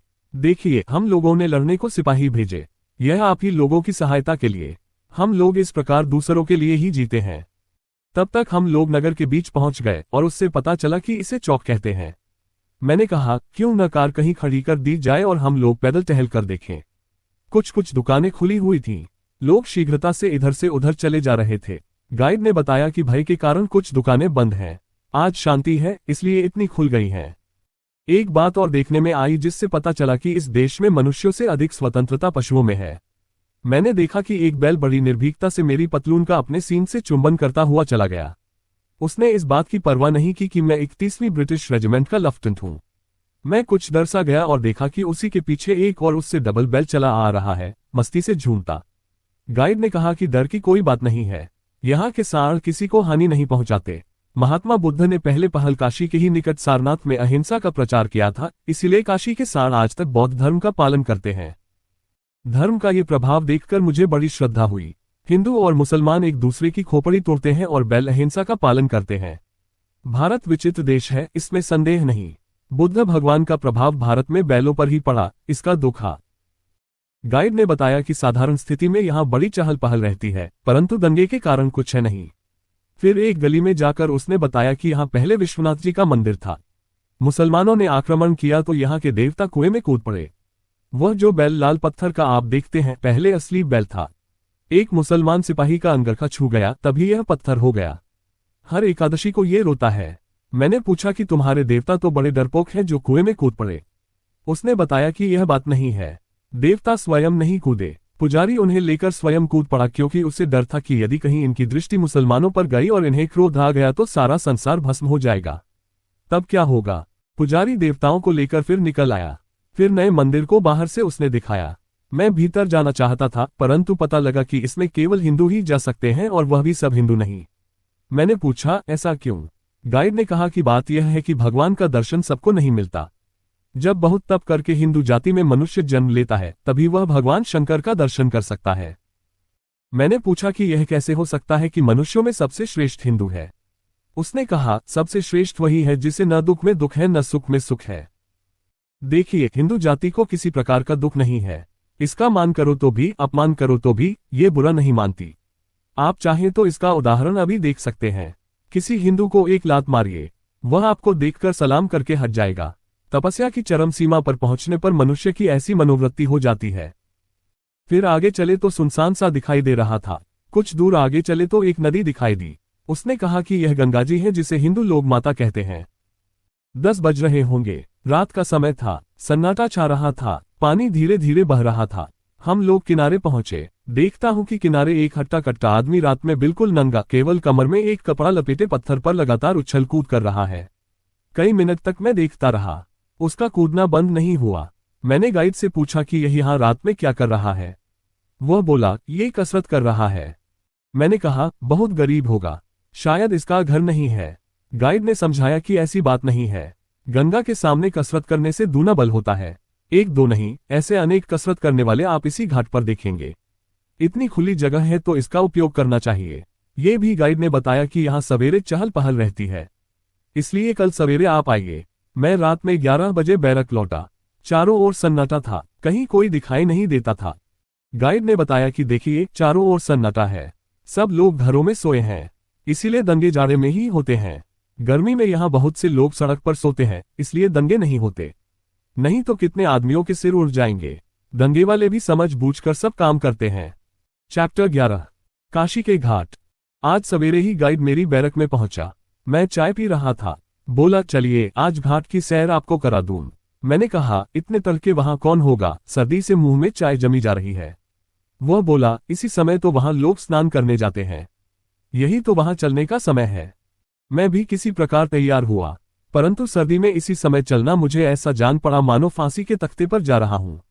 सावन की झड़ी के समान बमों की वर्षा हो रही हो, उसके बीच में खड़ा हो सकता हूं, नंगे बदन नागफनी की झाड़ी में लौट सकता हूं और पागल हाथी की सूनर में चिकोटी काट सकता हूं, किंतु जाड़े में सवेरे उठना तो एक सपना है और जाड़े में नहाना तो भले आदमियों का काम ही नहीं है।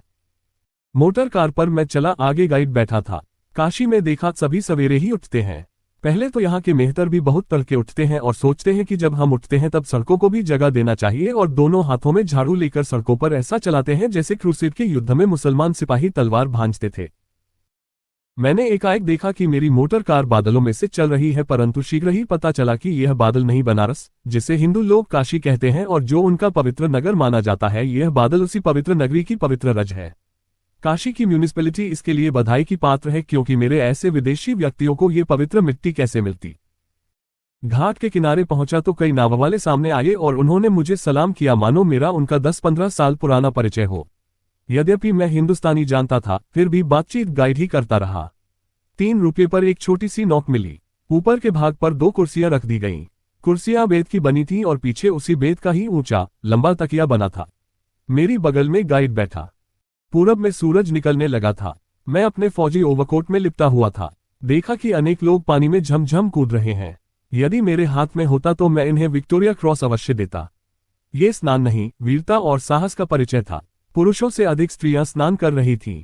ऐसी वीर महिलाएं हैं, तब न इनकी संतान बेल्जियम और फ्रांस के मैदान में अपनी छाती से गोली रोकती है। मैंने घाटों पर इतने रंग की साड़ियां देखी कि उनका वर्णन किया जाए तो एक अलग से डायरी उसी की बन जाए। गाइड प्रत्येक घाट के संबंध में कुछ न कुछ बताता जा रहा था, किंतु मैं तो घाट के नहाने वालों की ओर अधिक आकर्षित था। एक घाट की ओर दिखाकर बताया गया कि यहाँ केवल मुसलमान स्नान करते हैं। जान पड़ता है, गंगा का जल मुसलमानों को पवित्र नहीं कर सकता, परंतु वह गंगाजल को अपवित्र कर सकते हैं। एक स्थान पर मुर्दे जल रहे थे। बड़ी बड़ी लपटें निकल रही थीं। मेरी समझ में मुर्दा जला देने में एक बड़ी हानि हो जाती है। कब्र में उनका शरीर खाद का काम दे सकता है।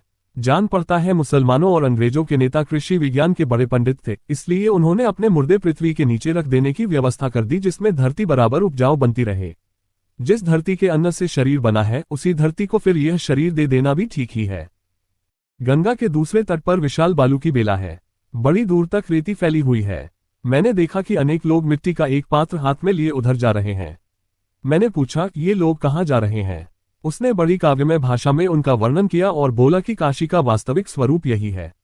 इतनी बातों से काशी जानी जाती है, संस्कृत विद्या के भंडार से, लोगों की मस्ती से, सड़क पर 3-3 फुट के गड्ढों से और प्रातःकाल गंगा पार के इस दृश्य से।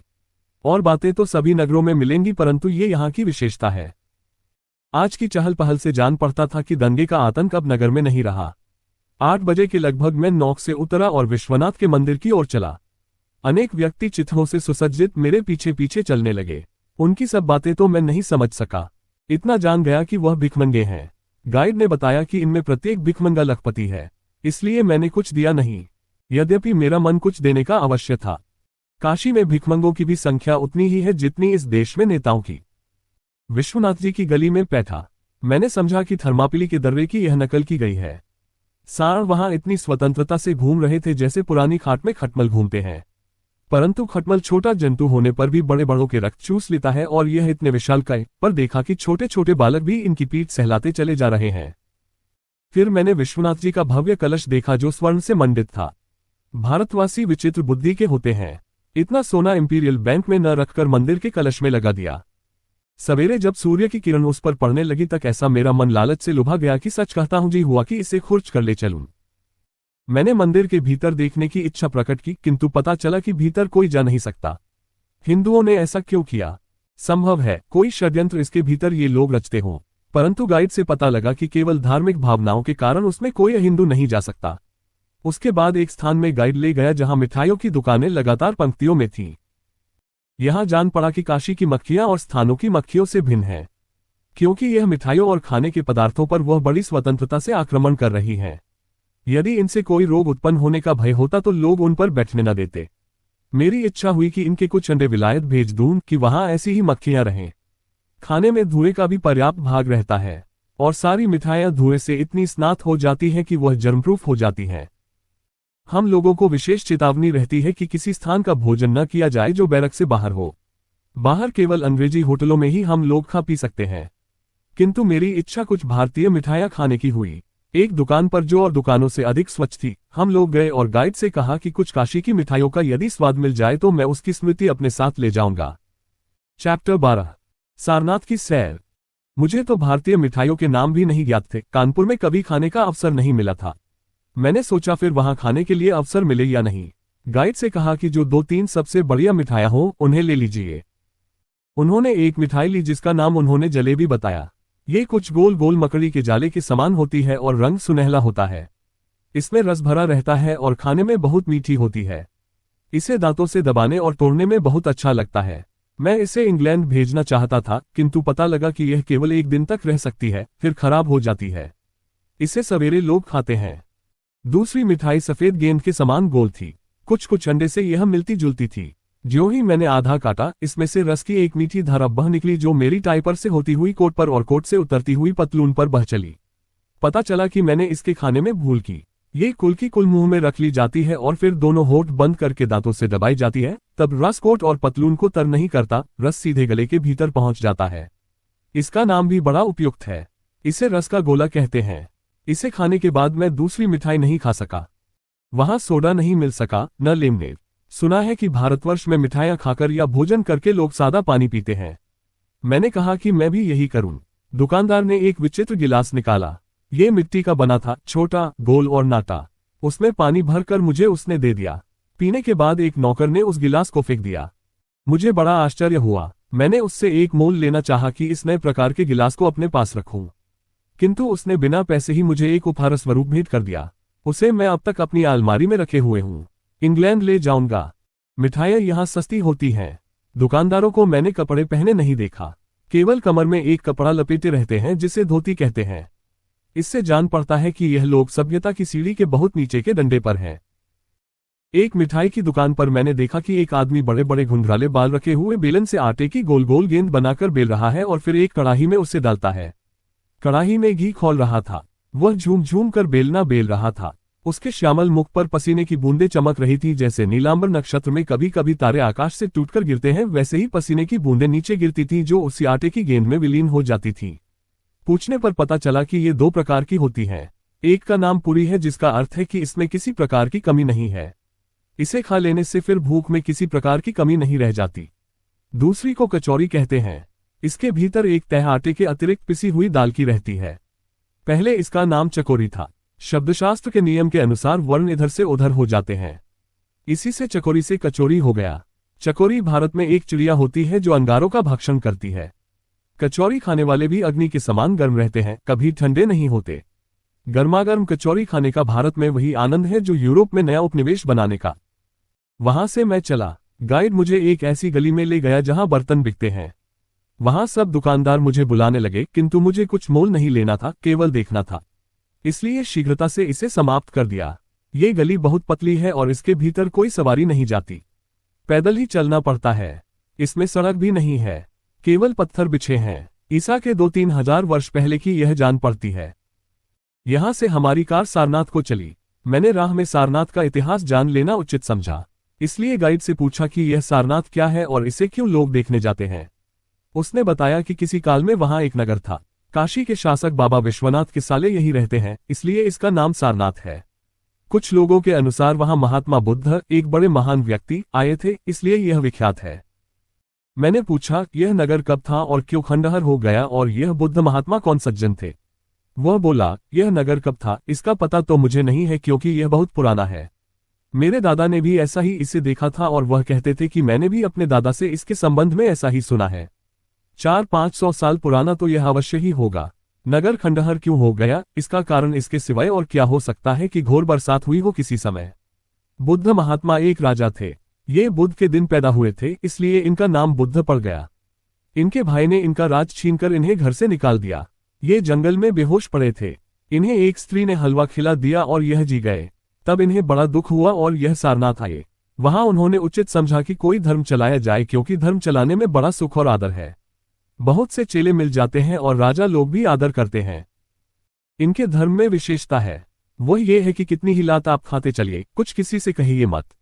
कोई आपको गाली दे दे तो कहिए ठीक किया। कोई आपकी स्त्री को उठा ले जाए तो कहिए बड़ा अच्छा किया। कोई आपको पीट दे तो कहिए आप बड़े योग्य हैं। अब मेरी समझ में आया कि मुसलमानों ने कैसे यहाँ शासन किया होगा और किस प्रकार अंग्रेज लोग शासन कर रहे हैं। एक बात और उसने बताई कि यह लोग मनुष्य क्या किसी जीव को नहीं मारते। मान लीजिए ये लोग खाते रहे और थाली में कुत्ता आकर खाने लगे तो उसे हटाएंगे नहीं। सब जीवों पर दया करते हैं। ये सोए रहे और चील इनकी नाक नोच ले जाए, ये बोल नहीं सकते। इतनी देर में हम लोग सारनाथ पहुंच गए। एक ऊंचा सा ढूंढा दिखाई पड़ा जिस पर एक टूटी सी अठकोनी मीनार थी। उसने बताया कि हिंदुओं के सबसे बड़े देवता रामचंद्र थे, उनकी स्त्री सीता थी। राम ने सीता को निकाल दिया, तब वह यहीं आकर रहती थी और उसी में भोजन पकाया करती थी। चावल जो वह धोकर फेंक देती थी वह अब भी कहीं मिट्टी में दिखाई देता है। एक एक चावल हजारों रुपयों का होता है। अमेरिका के लोग यहाँ से मोल ले जाते हैं और वह जो ईंटों का बड़ा सा स्तूप दिखाई देता है वह भी विचित्र है। एक अहीर उसी पर गाय लेकर चढ़ जाता था और एक बर्तन में दूध दूहकर ऊपर ऊपर कूदकर दूध लिए सीता की रसोई में जाता था। वह इसलिए कि सीताजी के लिए दूध धरती से छू न जाए, और प्रशंसा की बात तो यह है कि न ये दूध छलकता था न पृथ्वी पर गिरता था। और खंडहर देखे, उसने बताया कि यह जो खंडहर है वहां जब घर थे तब उन्हें विहार कहते थे। उनमें रहने वाले यहां से पूरब चले गए। उन्होंने एक प्रांत बसा लिया जिसे बिहार कहते हैं। यहां लोगों के न रहने के कारण यह अब खंडहर हो गए। यहां कुछ साधु भी दिखाई दिए। वह पीले रंग के थे और विचित्र प्रकार का कपड़ा पहने हुए थे। चेहरे से जान पड़ता था कि इन्हें कंबल या पांडु रोग हो गया है। मैंने गाइड से पूछा कि यह सब के सब इतने अस्वस्थ क्यों हैं। उसने कहा कि यह लोग अस्वस्थ नहीं हैं, इनका रंग ही ऐसा है। ये कम खाते हैं और ऐसी वस्तुएं खाते हैं कि रक्त की कमी रहे। ये लोग मांस कोई दे दे तब खा लेते हैं, मगर अपने हाथों नहीं मारते क्योंकि इनके धर्मप्रवर्तक की यही शिक्षा है। वहीं एक अजायब घर था जहां बहुत सी मूर्तियां रखी थीं। गाइड ने बताया कि सब मूर्तियां यहीं से खोदकर निकाली गई हैं। जान पड़ता है कि पुराने समय में भारतवासियों को कोई काम नहीं था, इसीलिए बैठे बैठे दिन भर इतनी बड़ी बड़ी मूर्तियां गढ़ा करते थे। मेरे विचार से जब यूनानी लोगों की सभ्यता नष्ट होने लगी तब वहां के मूर्तिकार भागकर यहां चले आए। वहां भी मूर्तियां बहुत बनती थीं और वह लोग यहां आकर मूर्तियां गढ़ने लगे, क्योंकि अब भी मूर्तियां बनाना सीखने के लिए यहां से लोग इटली, इंग्लैंड आदि देशों में जाते हैं। तब उस काल में कैसे बना सके होंगे। मैंने पूछा, सीताजी यहां भोजन बनाती थी, उनकी कोई मूर्ति यहां नहीं दिखाई देती। गाइड ने कहा कि वह पर्दे में रहती थी, इसलिए उनका कोई चित्र अथवा उनकी मूर्ति नहीं बन सकी और पीछे बहुत दुख के मारे वह पृथ्वी के भीतर चली गई। उनकी कोई मूर्ति इस देश में नहीं है। 2 बज गए। मुझे अब भूख और प्यास दोनों लग रही थी। वहां न कुछ खाने का सामान था न पीने का, इसलिए मैं और कहीं आज देखने न जा सका। कार पर तुरंत अपनी बैरक में लौट आया। चैप्टर 13, काशी की करामात। अब मुझे बनारस में कुछ आवश्यक देखना रह नहीं गया था, इसलिए कलेक्टर साहब से मिलकर मैंने ये जानना चाहा कि हम साथियों के साथ लौट जाएं तो कोई हरज तो न होगा। कलेक्टर साहब के यहाँ जिस समय मैं पहुंचा एक सभा हो रही थी जिसमें अनेक लोग गद्दंगे के संबंध में कुछ परामर्श कर रहे थे। मैंने कार्ड देकर उनसे मिलना चाहा। वह स्वयं बाहर चले आए और बोले कि मैंने कानपुर तार दे दिया है, अब आप लोग जा सकते हैं। सवेरे जाना था इसलिए मैंने सोचा कि संध्या को और घूम लूं। इस समय मैंने सोचा कि अकेले ही घूमूं। एक तांगा मंगवाया और चौक के लिए चल पड़ा। आज चौक में बड़ी भीड़ थी और बड़ी चहल पहल भी थी। मैं नगर के संबंध में कुछ जानता नहीं था, बोली समझ भी लेता था, बोल भी सकता था। अधिक अच्छी तरह घूमने के विचार से मैंने तांगे वाले को छोड़ दिया और चौक में पैदल घूमने लगा। थोड़ी दूर गया था कि एक स्थान पर बड़ी भीड़ देखी। मैं निकट गया। मुझे देखकर लोग हटकर दूसरी ओर उसी भीड़ में जाकर खड़े हो गए। एक आदमी एक सांप लिए हुए था, उसी के कारण इतनी भीड़ थी। मुझे देखते ही एक कांस्टेबल आकर भीड़ हटाने लगा। मैं यहां से आगे चल पड़ा और जेब में हाथ डाला तो हाथ जेब के नीचे निकल आया और सिगरेट केस गायब था। किसी ने बड़ी सफाई से जेब कतर दी थी। वह बाहरी जेब थी, उसमें पैसे तो नहीं थे किंतु सिगरेट केस चांदी का था। निकट ही थाना था। मैंने सोचा कि रिपोर्ट अवश्य करनी चाहिए। मैं वहां गया तो कई कांस्टेबलों ने सलाम किया। मैंने वहां के अफसर को खोजा तो उनके पास सूचना भेजी गई और आध घंटे बाद में वहां आए। मैंने उन्हें अपना परिचय दिया और सब हाल बताया तो उन्होंने कहा कि आप बाहरी आदमी हैं, इसी से ऐसा हुआ और उसका पता लगाना असंभव है, परंतु आप लिखा दीजिए। और मुझे उपदेश देने लगे कि मूल्यवान वस्तुएं बाहर की जेब में नहीं रखनी चाहिए, उनके लिए एक जेब भीतर बनवाना आवश्यक है। वह बहुत दयावान भी जान पड़ते थे। बोले, जब आप निकला करें तब मूल्यवान वस्तु को घर के भीतर तिजोरी में बंद कर दिया करें और जब बनारस आवे अथवा किसी बड़े शहर के स्टेशन पर पहुंचे तब भीड़ के पास न ठहरे या खड़े हों, इसीलिए पुलिस सदा भीड़ को हटाती रहती है। उन्होंने ये भी समझाया कि कोट कैसा बनवाना चाहिए, दर्जी कैसा हो, जेब कहाँ और कैसी होनी चाहिए। फिर बोले, आप भी सरकारी नौकर, मैं भी सरकारी नौकर, इसलिए इतनी बातें बता दी। ये बातें किसी से नहीं बताता, नहीं तो सब लोग चतुर हो जाएं और चोरी होना बंद हो जाए और पुलिस विभाग तब हट जाएगा। एक भारतीय पुलिस अफसर से बात करने का मेरा पहला अवसर था। मुझे ये जानकर बड़ी प्रसन्नता हुई कि यह लोग इतने चतुर होते हैं। मैंने कहा कि मैं इस देश में नया हूं, आप और भी सलाह दीजिए जिससे कभी कोई फिर ऐसा अवसर आए तो मैं अपनी रक्षा कर सकूं। उन्होंने मुझसे मेरा परिचय पूछा और मैंने सब हाल उन्हें बताया कि मैं कब आया और कैसे आया। तब उन्होंने मेरे साथ बड़ी सहानुभूति दिखाई और बोले, यहाँ अकेले आप ठगे जाइएगा और आपको बड़ा धोखा होगा। आपको आवश्यकता हो तो एक कांस्टेबल ले जाइए। मैंने एक कांस्टेबल ले लिया और थानेदार को धन्यवाद देकर चला। उस कांस्टेबल से मैंने कहा कि मैं सिगरेट खरीदना चाहता हूं, मेरा सिगरेट केस खो गया। वह एक दुकान पर ले गया और एक सिगरेट का डब्बा उसने मुझे दिया। मैंने जब रुपये निकाले तब उसने कहा कि आपकी ही दुकान है। मैं घबराया। मैं समझा कि कांस्टेबल धोखे में होगा। मेरे ही ऐसे किसी सैनिक अफसर ने ये दुकान खोली होगी और यह मुझे धोखे से वही समझ रहा होगा।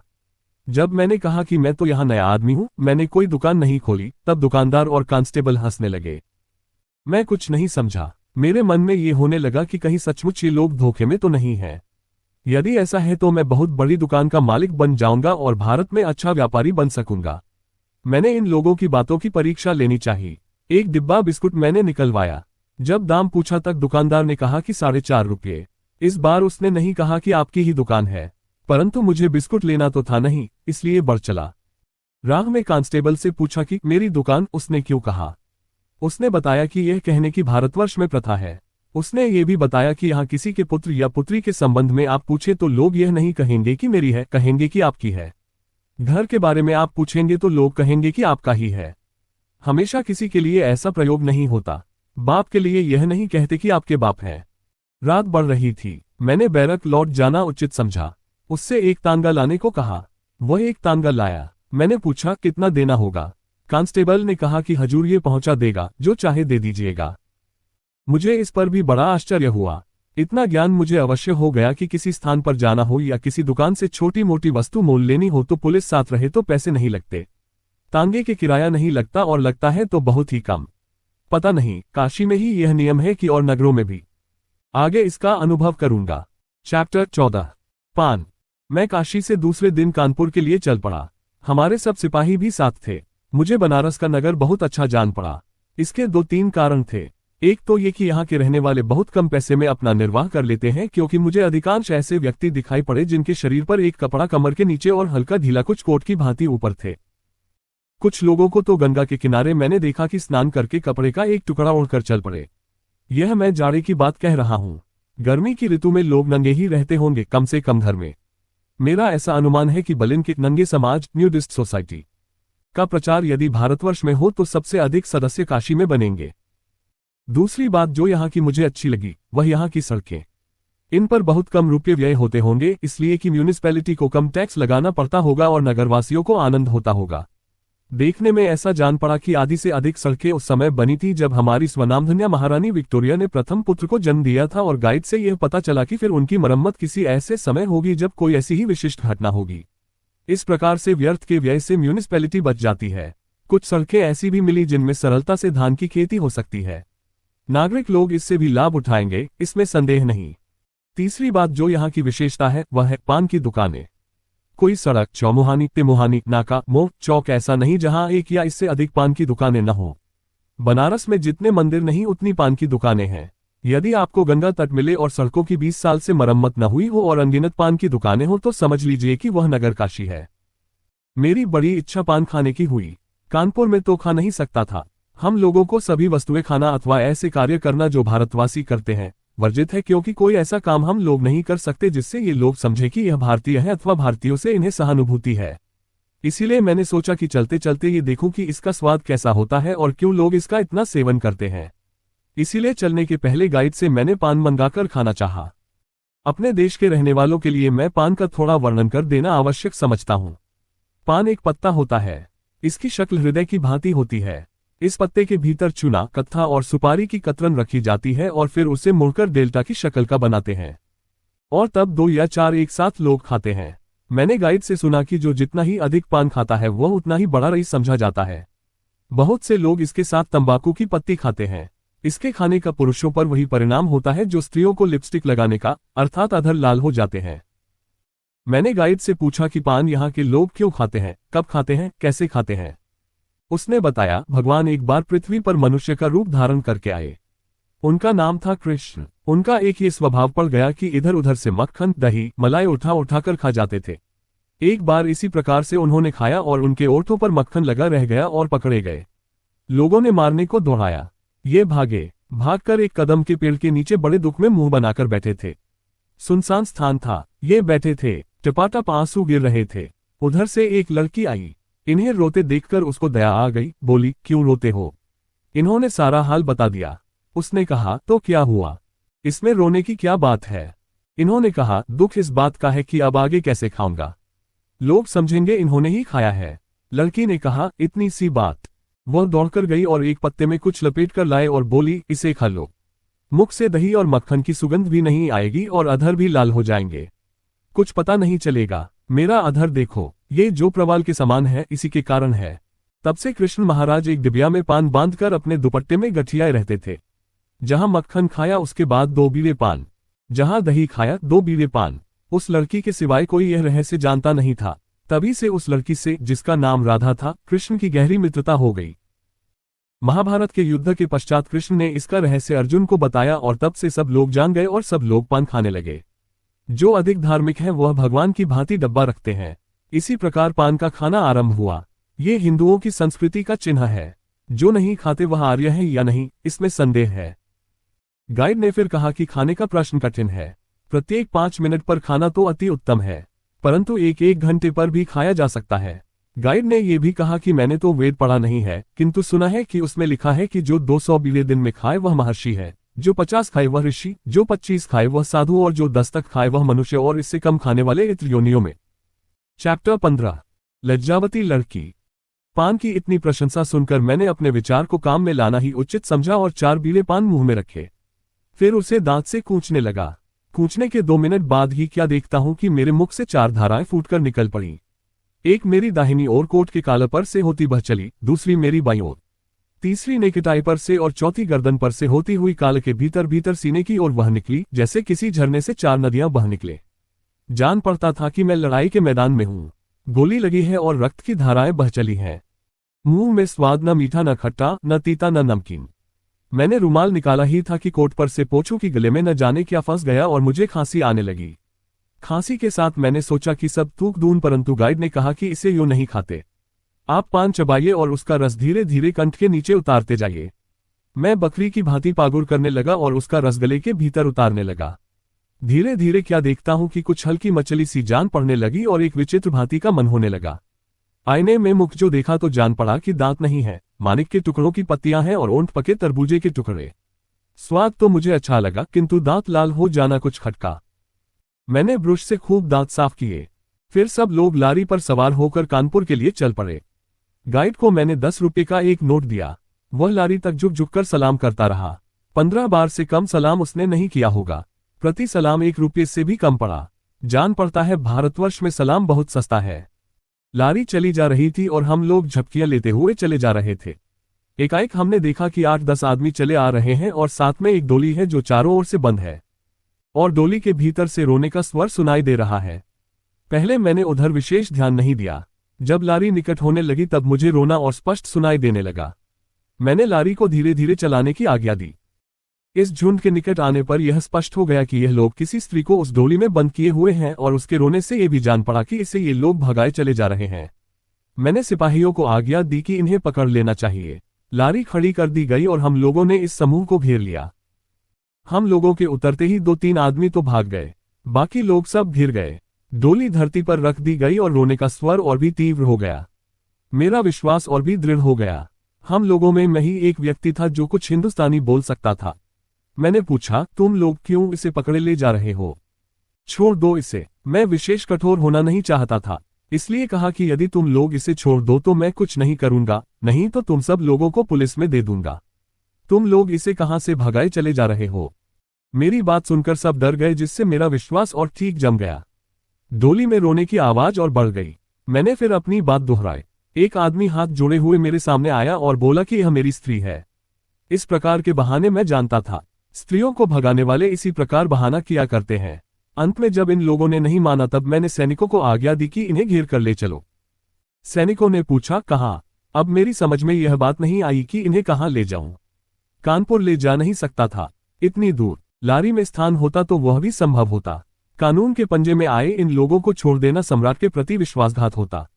इस देश की शांति और रक्षा के लिए ही तो हम लोग यहाँ पर हैं। इसे कैसे त्याग सकते हैं? उत्तरदायित्व कैसे छोड़ दें? बड़ी उलझन में पड़ा। बनारस से 5-6 मील हम लोग चले आए थे। यही संभव था, फिर वहीं लौटे। फिर इन सब लोगों को पैदल चलना पड़ेगा। अंत में मैंने यही निश्चय किया, सैनिकों की देखरेख में इन्हें बनारस भेज दिया जाए और वहीं ये लोग पुलिस के हवाले कर दिए जाएं। मैंने एक छोटी सी रिपोर्ट तैयार की। उन लोगों में से सभी हाथ जोड़कर न जाने क्या क्या कह रहे थे। अधिकांश तो मेरी समझ में आया नहीं, परंतु उनकी बातों का तथ्य था कि हम लोग निर्दोष हैं, हम लोगों को छोड़ दिया जाए। परंतु न्याय करना हम लोगों को परम धर्म है। ब्रिटिश शासन का इतना विस्तार केवल न्याय के बल पर हुआ है और न्याय के बल पर यह टिका भी है। इसलिए छोड़ना तो असंभव बात थी और कोई साधारण बात होती तो मैं क्षमा कर देता। एक स्त्री को इस प्रकार भगाना तो सभ्यता और समाज के प्रति भी अपराध है। मैं 4 सैनिकों को आदेश दे रहा था कि इन्हें बनारस में पुलिस को देकर वह लोग रेल से कानपुर आए कि एक व्यक्ति घोड़े पर जा रहा था। निकट आने पर देखा कि वह कोई पुलिस अफसर था। वह वर्दी भी पहने हुए था। मैं भी वर्दी में था। मैंने उससे रोका। उसने मुझे सरकारी सलाम किया। मैंने अंग्रेजी में उसे पूरा विवरण बताया और कहा कि यह लोग बदमाश जान पड़ते हैं, इस प्रकार के कृत्य करते हैं। वह तो संयोग से हम लोगों ने देख लिया। इन लोगों ने समझा होगा कि इस राह में कौन मिलता है। वह पुलिस का इंस्पेक्टर दारोगा था। उसने मुझे बहुत बहुत धन्यवाद दिया और वह उनको बुलाकर सब घटना पूछने लगा। कुछ बात करने के बाद वह मुस्कुराया और मेरे पास आकर बोला, ये सब आदमी निर्दोष हैं। मुझे बड़ा क्रोध आया। मैंने कहा कि यह कैसी बात है? दारोगा ने कहा कि बात यह है कि भारतवर्ष में यह प्रथा है कि विवाह में बहुधा अपनी स्त्री को घर नहीं ले जाते, कुछ दिनों के बाद ले जाते हैं। वही प्रथा यह है और पति के साथ इतने आदमी उसकी ससुराल गए थे और यहाँ की वह भी एक प्रथा है कि जब दुल्हन घर छोड़कर पति के साथ आने लगे तब उसे रोना पड़ता है। चाहे उसकी इच्छा हो या न हो, रोना आवश्यक है।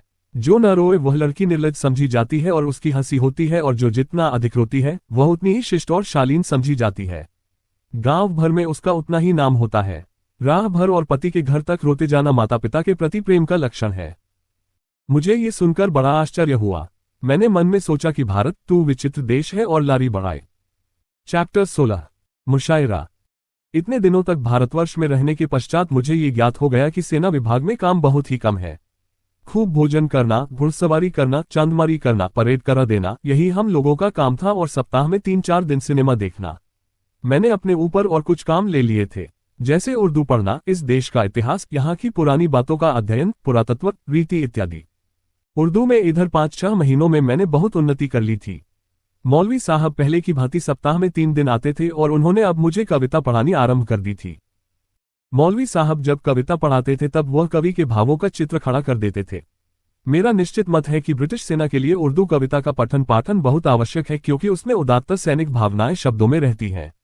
यद्यपि पुराने समय की होने के कारण उसमें तीर, तलवार, ढाल इत्यादि के ही विशेष रूप से वर्णन है और आधुनिक शस्त्रों का जैसे हवाई जहाज, बम, टारपीडो, मशीनगन के वर्णनों का अभाव है। फिर भी जहां सिद्धांतों का सवाल है, उर्दू कविता तथा भारत का सैनिक विभाग एक ही मत के अनुयायी हैं।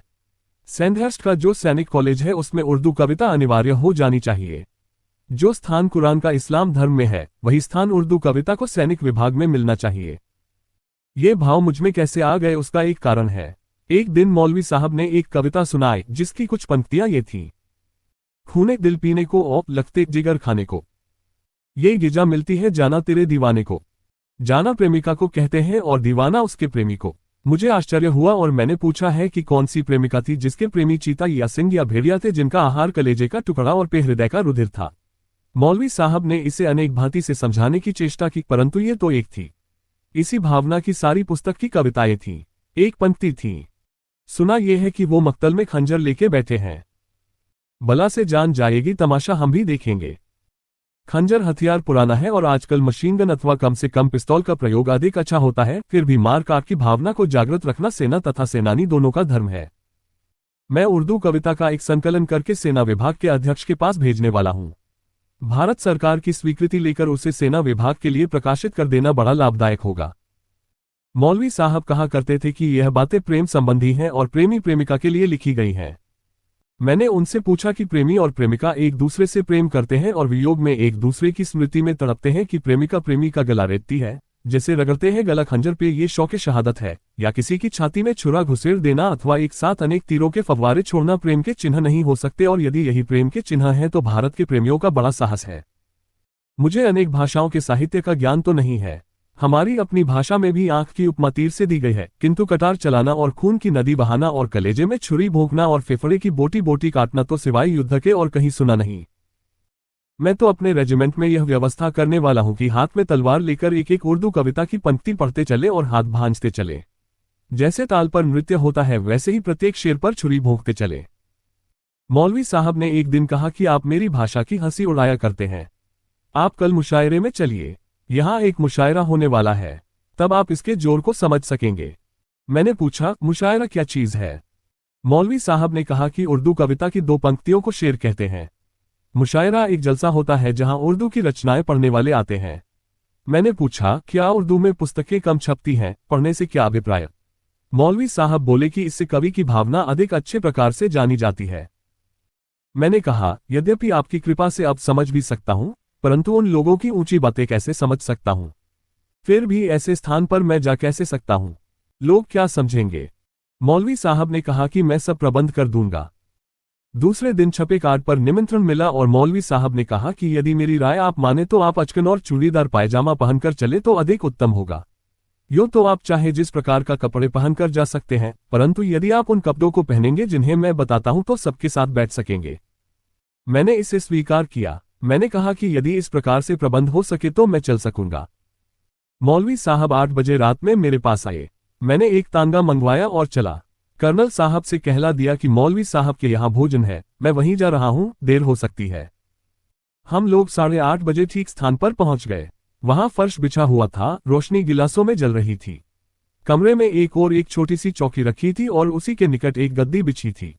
एक तकिया रखा था, दीवार के चारों ओर कुर्सियां रखी थी। उन्हीं में एक पर जाकर बैठ गया। केवल 4-5 आदमी वहां दिखाई दिए। 9 बजे, फिर 10, अब कुछ लोग दिखाई दिए। मैंने सोचा था कि 10 बजे तक सब कार्य समाप्त हो जाएगा, किंतु अभी तो लोग आ रहे थे। 10:30 बजे एक सज्जन आए जिनके आते ही सब लोग खड़े हो गए। इस समय वहां जितने लोग थे उनमें अधिकांश दाढ़ी रखे हुए थे। 1/4 इंच से लेकर 1.5 फुट तक की दाढ़ियां दिखाई पड़ी। ऐसे लोग भी थे जिनके दाढ़ी नहीं थी और कपड़े भी विचित्र थे। कुछ लोग कमर से चेक की डिजाइन के कपड़े लपेटे हुए, कुछ लोगों के पांव में ऐसा जान पड़ता था कपड़ा लपेटकर सिला गया है। कुछ लोग इतना चौड़ा पायजामा पहने हुए थे जिसमें एक मनुष्य को सरलता से शरण मिल सकती थी। टोपियां भी विभिन्न भांति की थीं। कोई कब्र की शक्ल की, कोई कुतुब मीनार की तरह, किसी में एक पूंछ लटक रही थी। कुछ लोग ऐसी टोपियां लगाए थे जिनसे जान पड़ता था कि वैद्यों का खरल उठकर सिर पर रख लिया है। रंग भी वैसे ही अनेक थे। चूने पुती दीवार सी सफेद से लेकर ऐसी कि जिन्हें निचोड़ा जाए तो 2 आउंस तेल कम से कम निकल सकता था।